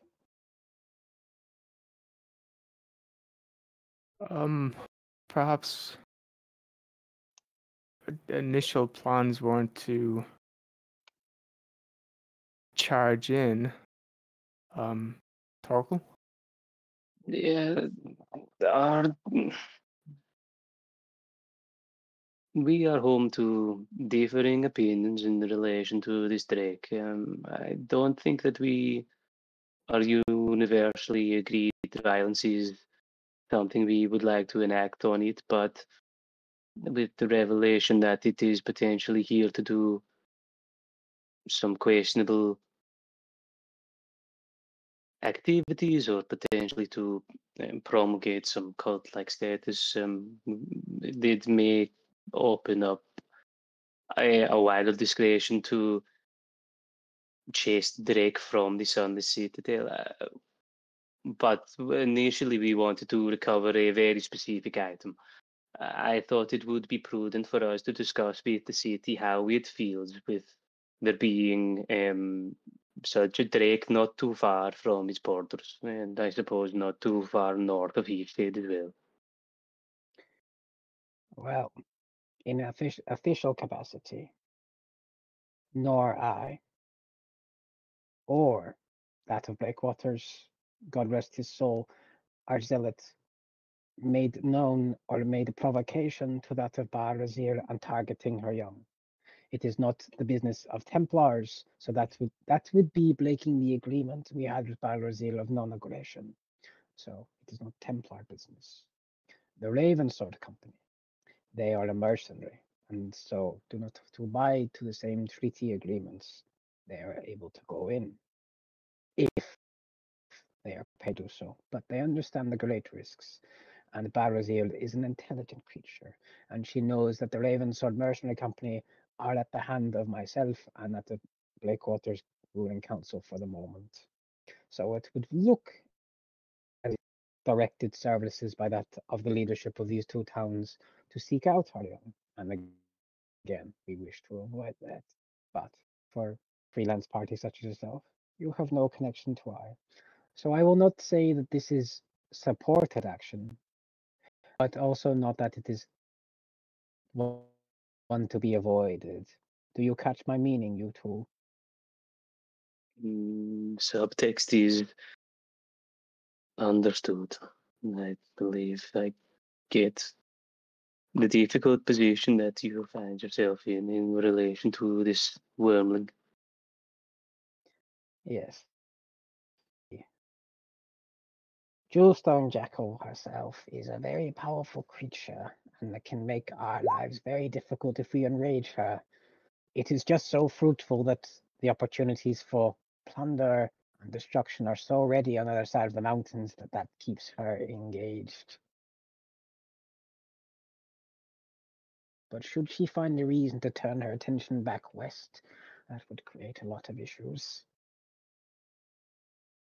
Not in a You say this is just a wormling for now, not any older. For now, however, they do have a cult of kobolds ready to provide anything needed. I, I suppose in a dam, drip turns into a dribble, turns into a stream, turns into a bust. Not in an official capacity, but maybe perhaps just in your personal understanding. How dangerous would it potentially be for a cult of the Jewel Jackal to exist in the Sunless Citadel once again? The last time a cult formed around that dragon, the Hierophant of Talos appeared and sunk it into the earth miles deep, and a crack even greater than that. It is very important that, for our own standing, we do not draw the Hierophant's gaze, not through failure, but just a course of action that could avoid such eyes. Marine, though I have only met her twice, is not a woman you want around. She is a where she walks, Telos's eyes stare down at his attention. That is not desired in the best of times.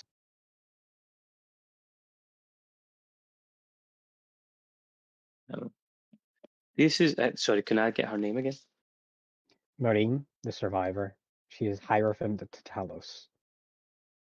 And the Her archie that we're talking to just now. Valeria Stratton. Valeria. Yeah. So Marine, her official title is Perpetual of the Concord. Perpetual. We got fucking Vulcan over here. Yeah. Okay. Yeah, she's called Marine the Survivor, Perpetual of the Concord, Hierophant of Talos. Sick. Okay. Valeria Stratton. She's the archie of Radmir. Yeah, basically saying, if you let this cult rise up again and it gets attention back to the Hierophant Talos. Yeah, that's like her boss's not boss's be boss is going to good. be looking at her, being like, "Why did you not do anything about this?" Yeah, pretty much. Yeah. Okay. And she's saying her hands are tied because she can't send in the Templars or Ravensword Company. Archie, let's Stratton. I appreciate the time that you have taken to discuss this with us. I will discuss it with my friends and see if there's anything we can do for the honorable city of Vrakmir. And hopefully, when we have a conversation again, it will be perhaps with some information regarding the Sunless Citadel being empty once more. I think that ruin, staying a ruin, would be best for everybody within the region. Thank you. You've given me much to think about. Now go. I have duties to attend to. But please, I thank you for the intervention and thought to that of the Archzealot, old as I may be in my station. Thank you for your time and your counsel. Yes, it has been most helpful. Yeah, no, she kept the distance of like 15 paces away from you guys, and a lot of stuff in this meeting room. And as you're escorted out, the guards close the door behind, and you're escorted back to your armaments, and you leave the Hall of the Archzealot with much to think about. And I think from there we probably go to you guys just quickly finding your party members after you guys do this. Sure. Leonardo and Thor for the next hour or so, you help out with what's left of the supply wagon, going around neighborhood to neighborhood, giving people food. People aren't like greedily grabbing it. This is basically like community service that happens every evening. People get their food and their water and stuff like that. And nobody goes hungry in the city. Just routine. Nobody goes hungry. And you find all yourselves back in the Better Roses Tap House with Hendrik in the corner booth, just pouring over notes and collating data and stripping out lines and just getting new pieces of parchment. And you all sit in the booth and extend the table a little bit with a few more chairs, and you're all back there in the Better Roses Tap House. Yeah. sit down and start to discuss with him the items that discovered. It appears that the drake who resides in the Sun Citadel is perhaps related to another greater drake referred to as Barvazir, who was a problem some time ago, specifically in the Sun Citadel. I suppose it was probably called the Sun Citadel or something like that until it was struck down by the Hierophant of Talos. We were Um, told about this dragon previously. Yeah. We were told. Sorry, I am saying this in character, but out of character right now. It was the dragon at the funeral who mentioned it to me. Actually, wasn't it? Yeah, he said Because he I flew inquired in a certain about. winds to avoid. Yeah. Yeah. Son of a bitch. I'm playing us all along. God, you goddamn son of a bitch.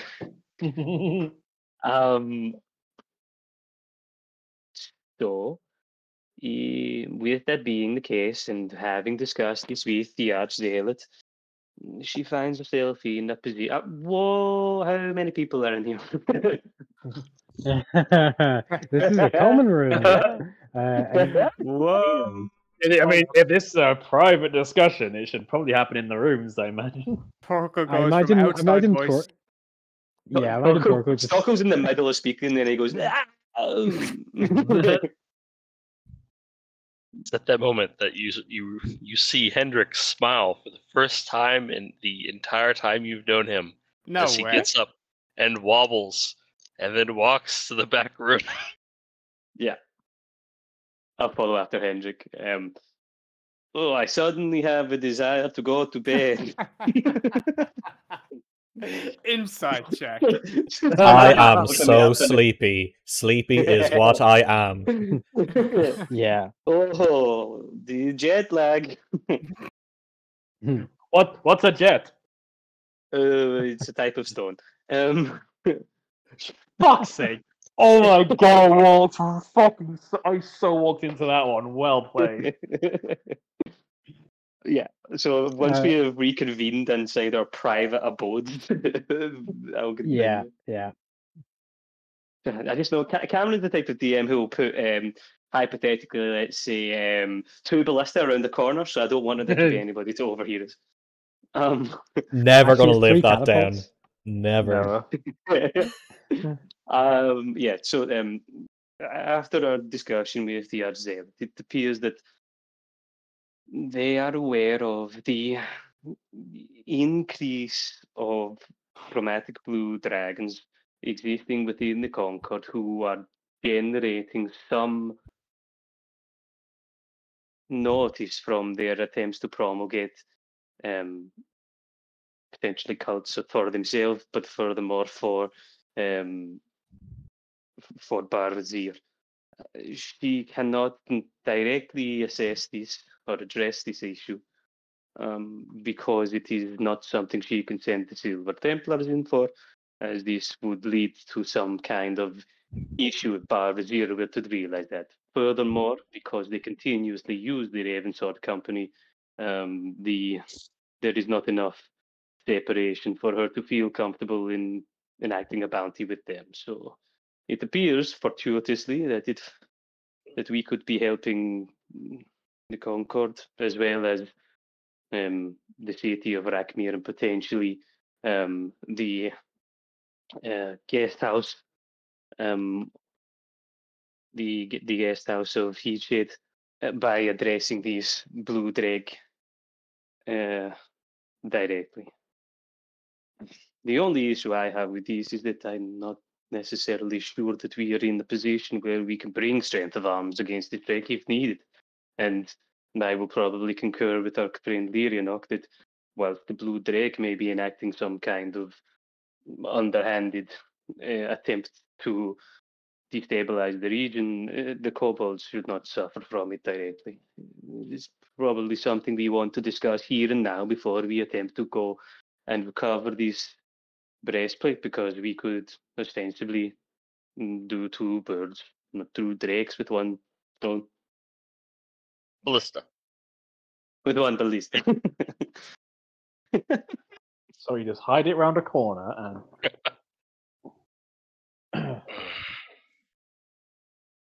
I wish to make my stance perfectly clear. If we go in expecting and wanting to harm and kill this dragon, this is not an action that I will support. Even if we believe it to have this grand plan, this plan to destabilize the region, it is still a creature that lives, breathes, and thinks for itself. It has the potential to do great things, do much good, and help people. To eradicate it would be to completely deny that possibility. I do not refute that some things must die, but if a creature can make its own choices, I believe it is in our best interest to cooperate and to try and get this breastplate back peacefully. If we can talk to it, sure. If it puts up resistance, though, we're getting the breastplate. We're gonna need to buy some very large handcuffs. But furthermore, like beyond the breastplate, which is important to me, definitely. I have a deep, burning desire to see this masterwork taken and used. It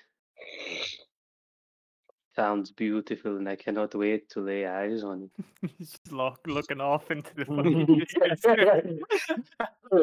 it. But more important than the single masterwork is the safety of these two cities and the fact that Sunday Citadel may be important symbolically for any of these cults. What do we? I concur, Leonardo, that if we do not have to enact violence, then we should not enact violence. But how do we, or will we, propose that this blue drake either vacates the citadel, or how can we put a stop or management on how its expansion of power, if that is something that it is pursuing? Its expansion of power. It is gathering Not too long ago, those same kobolds were under threat, and the dragon itself was kidnapped by a small group of goblins, and admittedly a druid that empowered them, but that was a task that we handled. I do not believe it would become a greater threat for quite some time, and that is time that we could potentially put into altering its mind, its opinion, its perhaps change its course if it is currently enacting evil plans. Okay. Leonardo, I agree with you, but I do have to take care of the urn. After that, sure, we can come back and a dragon is worth the time, even if it takes 100 years or whatever. It's worth the time. I don't think the creature is inherently evil. Inherently evil is a term I am very, very hesitant to use for anything. I do not deny that it exists, among others, people whose very nature causes corruption, pain, suffering, people, and who relish in that fact. But this is still a creature that can make it up its own mind. It could be a great help in the future. I agree. Whilst I do not disagree, I would just like to reiterate that even a stream left for long enough can cut the feet from a mountain. It is not, to me, it is not an agreeable position to say that we give it too long a leash. But maybe in this first scenario, we go there with one purpose, recovering the breastplate. Tangentially, we'll assess the situation with the kobolds and the stance of the blue drake and see what we can see. If it gives us pause or concern, we can return here potentially in a month. In a couple of months once we have dealt with other items. I would like us to bear in mind, though, that we, just now, have been given or have received tacit instruction from an archzealot of Rakmir that she would be pleased and would believe it is in the best interest of the people of that town for this blue drake to be removed, displaced, or potentially I know that we would not do it, but they executed. So it is important to remember that by giving time and space for this one creature, that it could lead to larger implications for the Concord as a whole, especially in relation to Bar-Razir. Leonardo will lean forward in his chair. He will look you dead in the eye. Go. Permission to kill is not a warrant to use it. Torko holds his hands up, like a placate gesture. I'm not advocating for the death, but I will ask for a delineation to be made between what is an acceptable amount of headway that we will give the dragon and where we will draw the line. I appreciate that every sentient being may be able to take a path of righteous thought and the ability to do good in the world, but at some point reality has to take precedent, Lyrianok. We may be putting many more people's lives at risk. Generally in agreement, right? Generally, that peaceful is good, but if peaceful doesn't work, violence is acceptable, right? Violence Hendrik says, like, should pretty shit face. always be our last and final resort. Sure. Okay.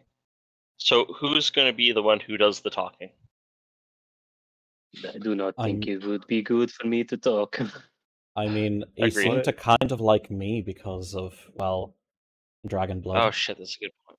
Yes. Yeah, no, that's a good point. You seem to share a good rapport with him. Perhaps it would be good if you potentially take the lead. Hendrik? Well, go Yeah, on. I mean, I'm not gonna. I'm not gonna do it, but- Hendrik, what does rapport mean? You I don't share know. you seem to get a good relationship with the dragon. Ah, okay. It seems more tolerant of you, presumably due to your connection for is God Shared is, ancestry? sorry, yes, shared ancestry. Sorry, Heritage? I don't recall. Is Dragonborn actually related to dragons, or is it just coincidental? I can't remember. No, I it's think just they're a both- really big coincidence that Dragon and Born are in that name. I mean, that's just her name. I thought they were like mutants born out of the same eggs as regular dragons. They just came out weird. I don't. Well, are you saying that they're just the physically incapable dragons? Yeah, they're like mules. I felt Cypher cringe just then. No. Anyway, Okay, doesn't let's- matter. let's- Sorry, that was a side tangent, but basically, because you are similar to it, perhaps in some nature, but perhaps I would be good to. I have put a great deal of time and effort into perhaps talking things down and avoid the use of violence. I would like to offer support in it. Yeah, I don't word that good. So I think I will need some help. Just remember to be Gosh. stern with it. Don't be too friendly, or else it'll take advantage of you.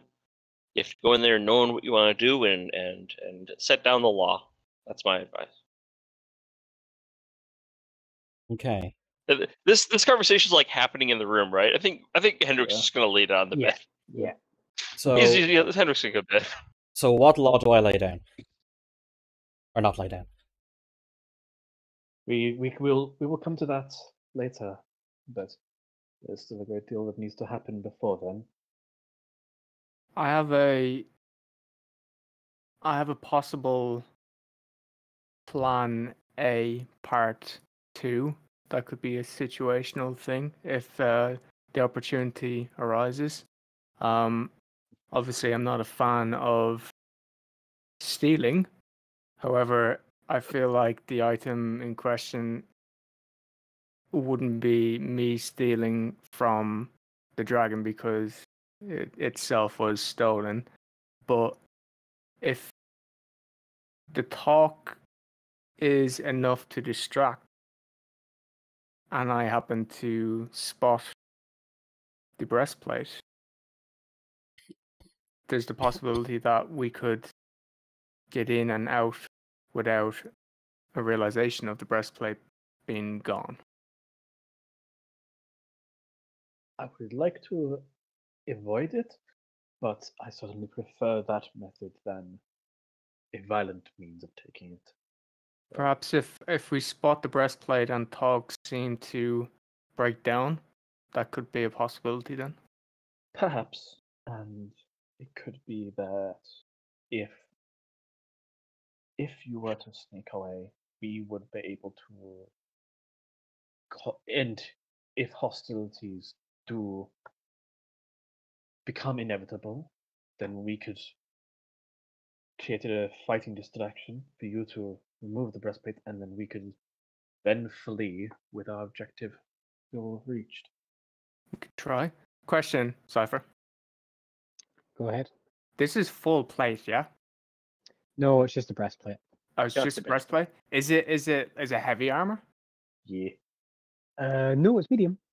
It's medium. Ooh. Okay, I could wait, grab it is? that. I could grab that and carry it down. No, I was worried that like I'm Bear talking in about trying mind, to. bear in mind, this was half plate or a breastplate. It was made for a gnome as well, so it's even Oh. smaller. Perfect. Well then, well then that shouldn't be an issue. It's just a large dinner plate that you're stealing, effectively. Yeah, pretty much. Bilbo yeah. Baggins it. Yeah. Oh, happy Hobbit Day to everybody who celebrates. I think that turned out well for Bilbo I'm Baggins. sorry, right? is it actually a Hobbit Day? Bro, Bilbo Baggins and Frodo Baggins are having their birthday right frickin' now. It's the 22nd of September. Happy Actually, Hobbit. you're right. I don't fuck about when Oh it my comes God, to Lord of I the think- Rings. Wait, is it? So, also, not gonna lie, I've been rewatching. Sorry, well, I'll go off a tangent. Actually, it doesn't involve me watching Lord of the Rings, but fucking hell. Yeah, Those we can do films. that at the end. They, So yeah, it's basically like a large dinner plate that you'd be stealing, right? Or functionally, maybe. I don't know. I'm not a DM.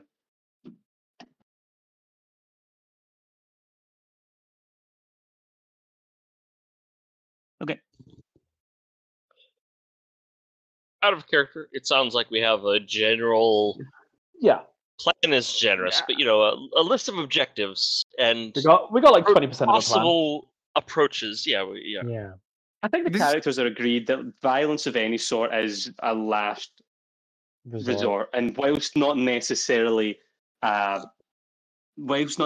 something that we would consider in relation to the theft of a breastplate, if the Drake does seem to be, like thoroughly enacting a plan of destabilization, then potentially we would enact some violence on it. But that's something that we would discuss or could discuss when we actually have more understanding of what is happening. When it comes to the whole destabilization plan, there's so many maybes and potentially, Yeah. and we're doing this based on their nature. So, Oh, well, I think what the Archzealot said was that it seems, or they have the government as a whole has an understanding that potentially Bar Razir has sent these children to enact this on her behalf. yeah. Yeah, they didn't But- say that, but the Arch didn't sound too bothered about this whole situation either. To be honest, it was I kind of think like it was. My understanding was she's trying to thread that line between what I can say officially, because there's items that I'm not allowed to really discuss, and what I actually believe, which is why I tried to say, like, in her personal capacity, what she would say in relation to the Son of Citadel. But I do agree that it's probably not an actually because it's highly Wormling. I pressing- think it yeah. wasn't until you started talking about a stream into a river kind of thing that the tone slightly kind of, you know what I mean? Before you said that, I was kind of like, yeah, well, do whatever. That's how I felt. Make Yeah, a nature that's check, fair. Stoty. And then, you know, memento. Do streams become rivers? Nature check. Nature check, he says, bro.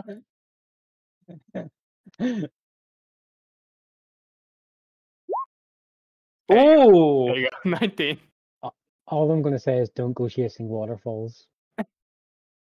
Okay, all right. No. 22. Right, okay. So quick thing. Not Badger's Ear. The Wormling cataracts that you left. A couple things happened when you left. Left it without an enemy. You got rid of all the goblins they were leaving in. You were surrounded by allies, the kobolds, and a lot of corpses. And there's a lot more real estate in that dungeon as well, with Black Dead and all these things. So the kobolds have room to expand. They also have access to more tunnels which you never went to, that they talked about where they came from, the Great Dark. And he's got Meepo. The dragon has Meepo, who is definitely not going to get hurt in the process of trying to train a wormling dragon to be obedient to a tribe of kobolds. Oh God, we may have to kill Meepo. That's Wait, Sounds hold on. Is that Whoever what the catches kobolds Meepo want? dies. yeah. That's The kobolds want the dragon to be obedient? Yeah, that's what the kobold thinks. The kobold thinks that it's basically being like a trained animal almost, like a trained beast. Yeah. That's what I was saying. Like the kobolds going into this relationship, thinking they're the ones in the lead. I Yeah. totally had that reversed. I thought they were subservient to the dragon. I mean, a little bit of both, really. They're subservient in the reality and perception are two different things. I Perspective. understand. Yeah. It's all perspective, Sean. You're right, but also, like, They're- you're wrong. yeah. It's a bunch of sociopaths, I'm or never wrong. psychopaths stuck in a dungeon. Like, He was ill-advised. The dragon was like, these are my Yeah, exactly. servants and this and that. And the kobolds are like, this is our dragon. Yeah. This is our pet dragon. Yeah. Yeah. I say let's do some proactive policing. Hey Ryan, let's get down there into the community and see what's happening. So essentially, after orally thinking over it, this thing, unless we go down straight away, has enough to rapidly grow and expand within the next couple of days, possibly hours. Weeks, I would say. Yeah. Okay. Dragons grow as they age. You don't have 22. Guess in your party who has a book about dragons. Wait, what? the only illiterate person in the entire party. He's not illiterate. He's not far off it. But He doesn't know what the word illiterate means. with that tome of dragon knowledge, and I imagine that Thork would probably get this book out when you're talking about a wormling. The wormling's size is a couple years old. It is not getting the stage of being a young dragon. That usually comes up when the ages of 10 to 15 years of age, depending on what it feeds and all that stuff as well. But it's going to stay a wormling for a couple years longer. So it's not immediately going to just suddenly grow like Godzilla or anything like that. Yeah. And it's not immediately going to be able to conquer the entire territory of the Sunless Citadel. Sorry, got a phone call. 2 seconds. We should That's deputize the interesting. dragon. We just get down there and it's suddenly an adult dragon. It's like, what the fuck? How? It's Guys, an impressionable it's- youth we need to take under our wing. I'm not going to say it's like, you have an opportunity to shoot baby Hitler, but, maybe like baby... No, go on. Baby Hitler? No, Baby not Hitler? baby Hitler. It's not quite like that. Baby More Hitler? like Okay. Oh, baby... Hitler. Would it be moral to kill Baby baby Nixon. Hitler if he hasn't committed a Baby crime? Okay, well, that's Nixon. fair. Nixon did that. Wait, I'm sorry, wait. What is that? That morally answers that, doesn't No. it? Holy sh- No. I'm just sat there going, oh my god, wait. I vaguely, I know like bits and pieces about Nixon, but I don't know it was that bad. What the fuck? I love how Ryan was just saying like, when and now he's like, you can't do that, you can't. And then he just went, oh yeah, fair enough. And I'm like, what is he like the Margaret Thatcher of America? I feel Oh, like no, Nixon's it's fucking Reagan. terrible. I No, feel like Reagan- Reagan's great. I- That's what I meant, Reagan. it's like a I baby Genghis couldn't Khan. tell you. I couldn't tell you anything. Like I know it vaguely things about him, but Who was the Iran Contra, isn't that Reagan? Okay, who was the president? Who was president or the prime minister of UK during the Iraq War, the second Iraq War? Tony Who's- Blair. Blair, yeah. Okay, so Ramsey? from my No, limited no, it knowledge, wasn't. No, it Nixon, wasn't. It was like, not Tony Blair. Cameron. Was it? Was it not Blair? Yeah. No, was it? No, the Afghan war. That's the Afghanistan war. Sorry. It was either Blair, Brown, or Cameron. Yeah, no, Tony Blair. Tony Blair, Tony Blair. 2003 Yeah, yeah. invasion of Iraq. Yeah. Oh, okay, yeah, So- Tony Blair. He's kind of comparable in that Nixon was a very, very competent, but also a fucking coward, and he had issues. Which president put? Which president was it? Reagan? I'm pretty sure it was Reagan that put like crack cocaine into black communities effectively. That was Reagan. Or at least, Yeah. okay, that was sorry. Reagan. I meant He used I mean that. Nixon. I meant Reagan. He used that to buy guns from Iran Contra. illegally. Yeah. Yes, to Yeah. ship them to South American who stuff. Just a shitty person, just in general. One of the most Dude, immoral fucking basically- presidents we've ever had. Basically, this is baby These are Margaret Thatcher. Reagan. Yeah. These are Margaret Thatcher. Yeah. If you fucking- leave Reagan to become Reagan, then he will destabilize South America and Yeah. puts black communities back. And that is basically what this dragon is, guys. So thanks for Yeah. coming to my TED. Yeah, nice one. There's been a lot of like weird real life. Don't tell me he's fucking injured. A lot of real life comparables. So Yeah, we'll just wait for him to today's- get Alzheimer's and problem solved. Today's session was interesting. Yeah, I forgot I how agree with much I used to argue with Sean about stuff. It's been a while. You guys weren't arguing. It was funny to Yeah, we listen were. to. Though. Sean, we were arguing, right?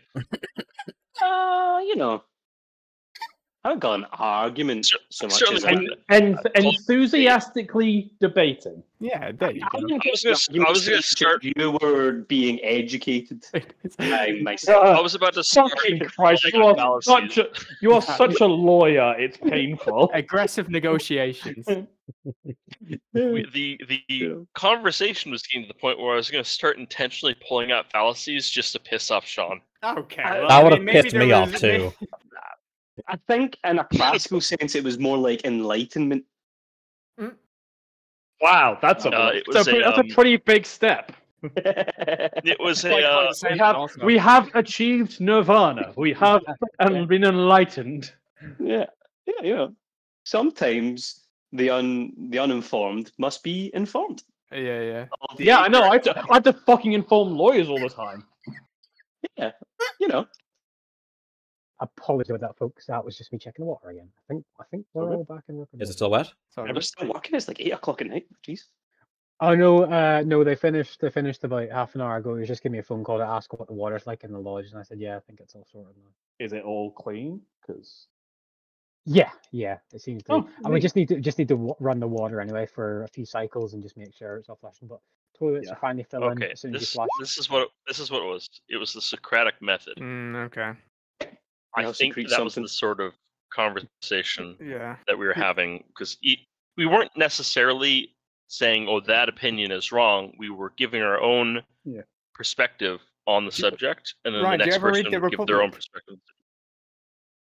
I love the Ryan strikes me yeah, I who, think I read it a decade and a half ago. Yeah. Ryan strikes me as a guy who's read Meditations by Marcus Aurelius, and he's like, The Marcus Aurelius has some spitting facts. though. I found his book extremely boring. Honestly, It's I really think- boring I think guy. it's been I know, co-opted I by think it bro said, like- culture. It's so weird. I think it said it was like at the time it was like, oh, this is a great standard for society, but like 2,000 years later, we're like, yeah, we know that shit already. It's our society's already kind of built on it. It's fine. I just rolled a So- d20 to see if I should just kill Hendrik for talking about Marcus Aurelius, and I rolled a natural 20. Oh, no. No, I did not. Is that a yes he dies or no he doesn't? That's a no, he doesn't. No, I did okay. not say his name. Someone else brought him up. It's not my fault. I don't know about that, Chief. Anyway, I think that's a great place to end with you guys deciding on what to do with the dragon. And how I to would fix it. I would Keeps ask the note simple. I would ask Thoric just before we end if I could Uh-huh. get a loan of the book for the night. A small loan of $1 million. Yeah. Million My gold. book. Yeah. You want to pass A that book book that's to Thoric. him? Let's see what happens. As long as you give it back tomorrow, okay? I was enjoying Absolutely. the drawings. Absolutely. Nice though. You can just PM me over the next course of a week, just ask questions about dragons. Yeah, dude. What is their exact weakness? How many hit points do they have? What's their AC? No. There's only one thing I'll be looking The fucking Nirvana. hunting list. Guys, Are you making a Nirvana, hunting yeah. list? I was gonna say, are you making a hunting I list? suppose. for. Just making a list and checking it twice. It's further learning. That's all. It's just further learning. Look at D&D memes. I hate you so much. 4-hour video. Wait, why do I have an ad? Man, when you Why- say No. it's been like co-opted by bro culture, when you say it's been co-opted by bro culture, yeah, so has Joshua Graham. It's really weird. Honestly, see the amount of like basically like productivity grifters. You know those guys. You remember that guy Yeah. who was like, I wake up at 6 a.m. and then I do Yeah. a run until 7 a.m. and then I've had 2 days. They found out that they could read Spark Notes on meditations, and they've just been quoting it and like inane points during discussions. And I'm like, what are we becoming as a society?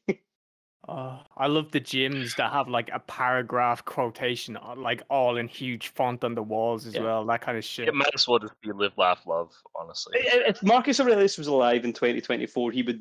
I mean, of course, like looking after your body and making sure you're in good shape is obviously inherently beneficial to society, right? But he would not be telling you to like be grinding as hard as that so you could put up cool Instagram stories. He'd be saying like, go out and actually do something with your fucking life. Well, Yeah. it's all. I said this within reason. yeah. He Yeah. definitely wouldn't be telling you to go and pick up these drop shipping kind of fucking. Yeah, Oh, yeah. Like, Oh, but okay. It's a 10-step Which process how is to set up your own online dropping fucking Yeah. thing. Which- spend however, $100 which in that and only get the is- $50 back. which is worse, that or the I'm an alpha? I know I'm an alpha. Cunts. Pisses me off too much. It's Fuck. fucking. I don't It mind does. the hustlers. I actually don't mind No, the hustlers. It's and just then it's people- the gurus that I fucking hate. No, the And then the hustlers, people like annoy me more. new- Oh fuck! The hustlers annoy And me then more people because making it's up, like, such a new- it's like a crystallized conception of capitalism being like the most morally sort of or the highest moral standard. Like you should be successful, Yeah. and to be successful you need to constantly be working. So even once you've done your 9 to 5, you then do a further job and a further job. You've got to have side hustles and what do they call Yeah. it, like But it's like also this- all about never being content with what you have. yeah, and it's like like you'll never be happy until you've got all this money and all these items, and also like what do they call it? Not residual income, but it's income passive income, right? Setting up Yeah, yourself yeah. to have passive income, so you're actually gaining whilst not working. And it's like these people are so fucking ingrained in this capitalist culture that you must work because that's the way that you have a better life, rather than being like, why would Well, I? it's I should it's have called- 20 it's hours, how- 24 hours. it's how they attribute their value. It all comes down to the bank account for them, Yeah, exactly. Yeah. and, But, like, no- that's and pretty no- cool and on the nothing spectrum. nothing else matters. Like nothing else.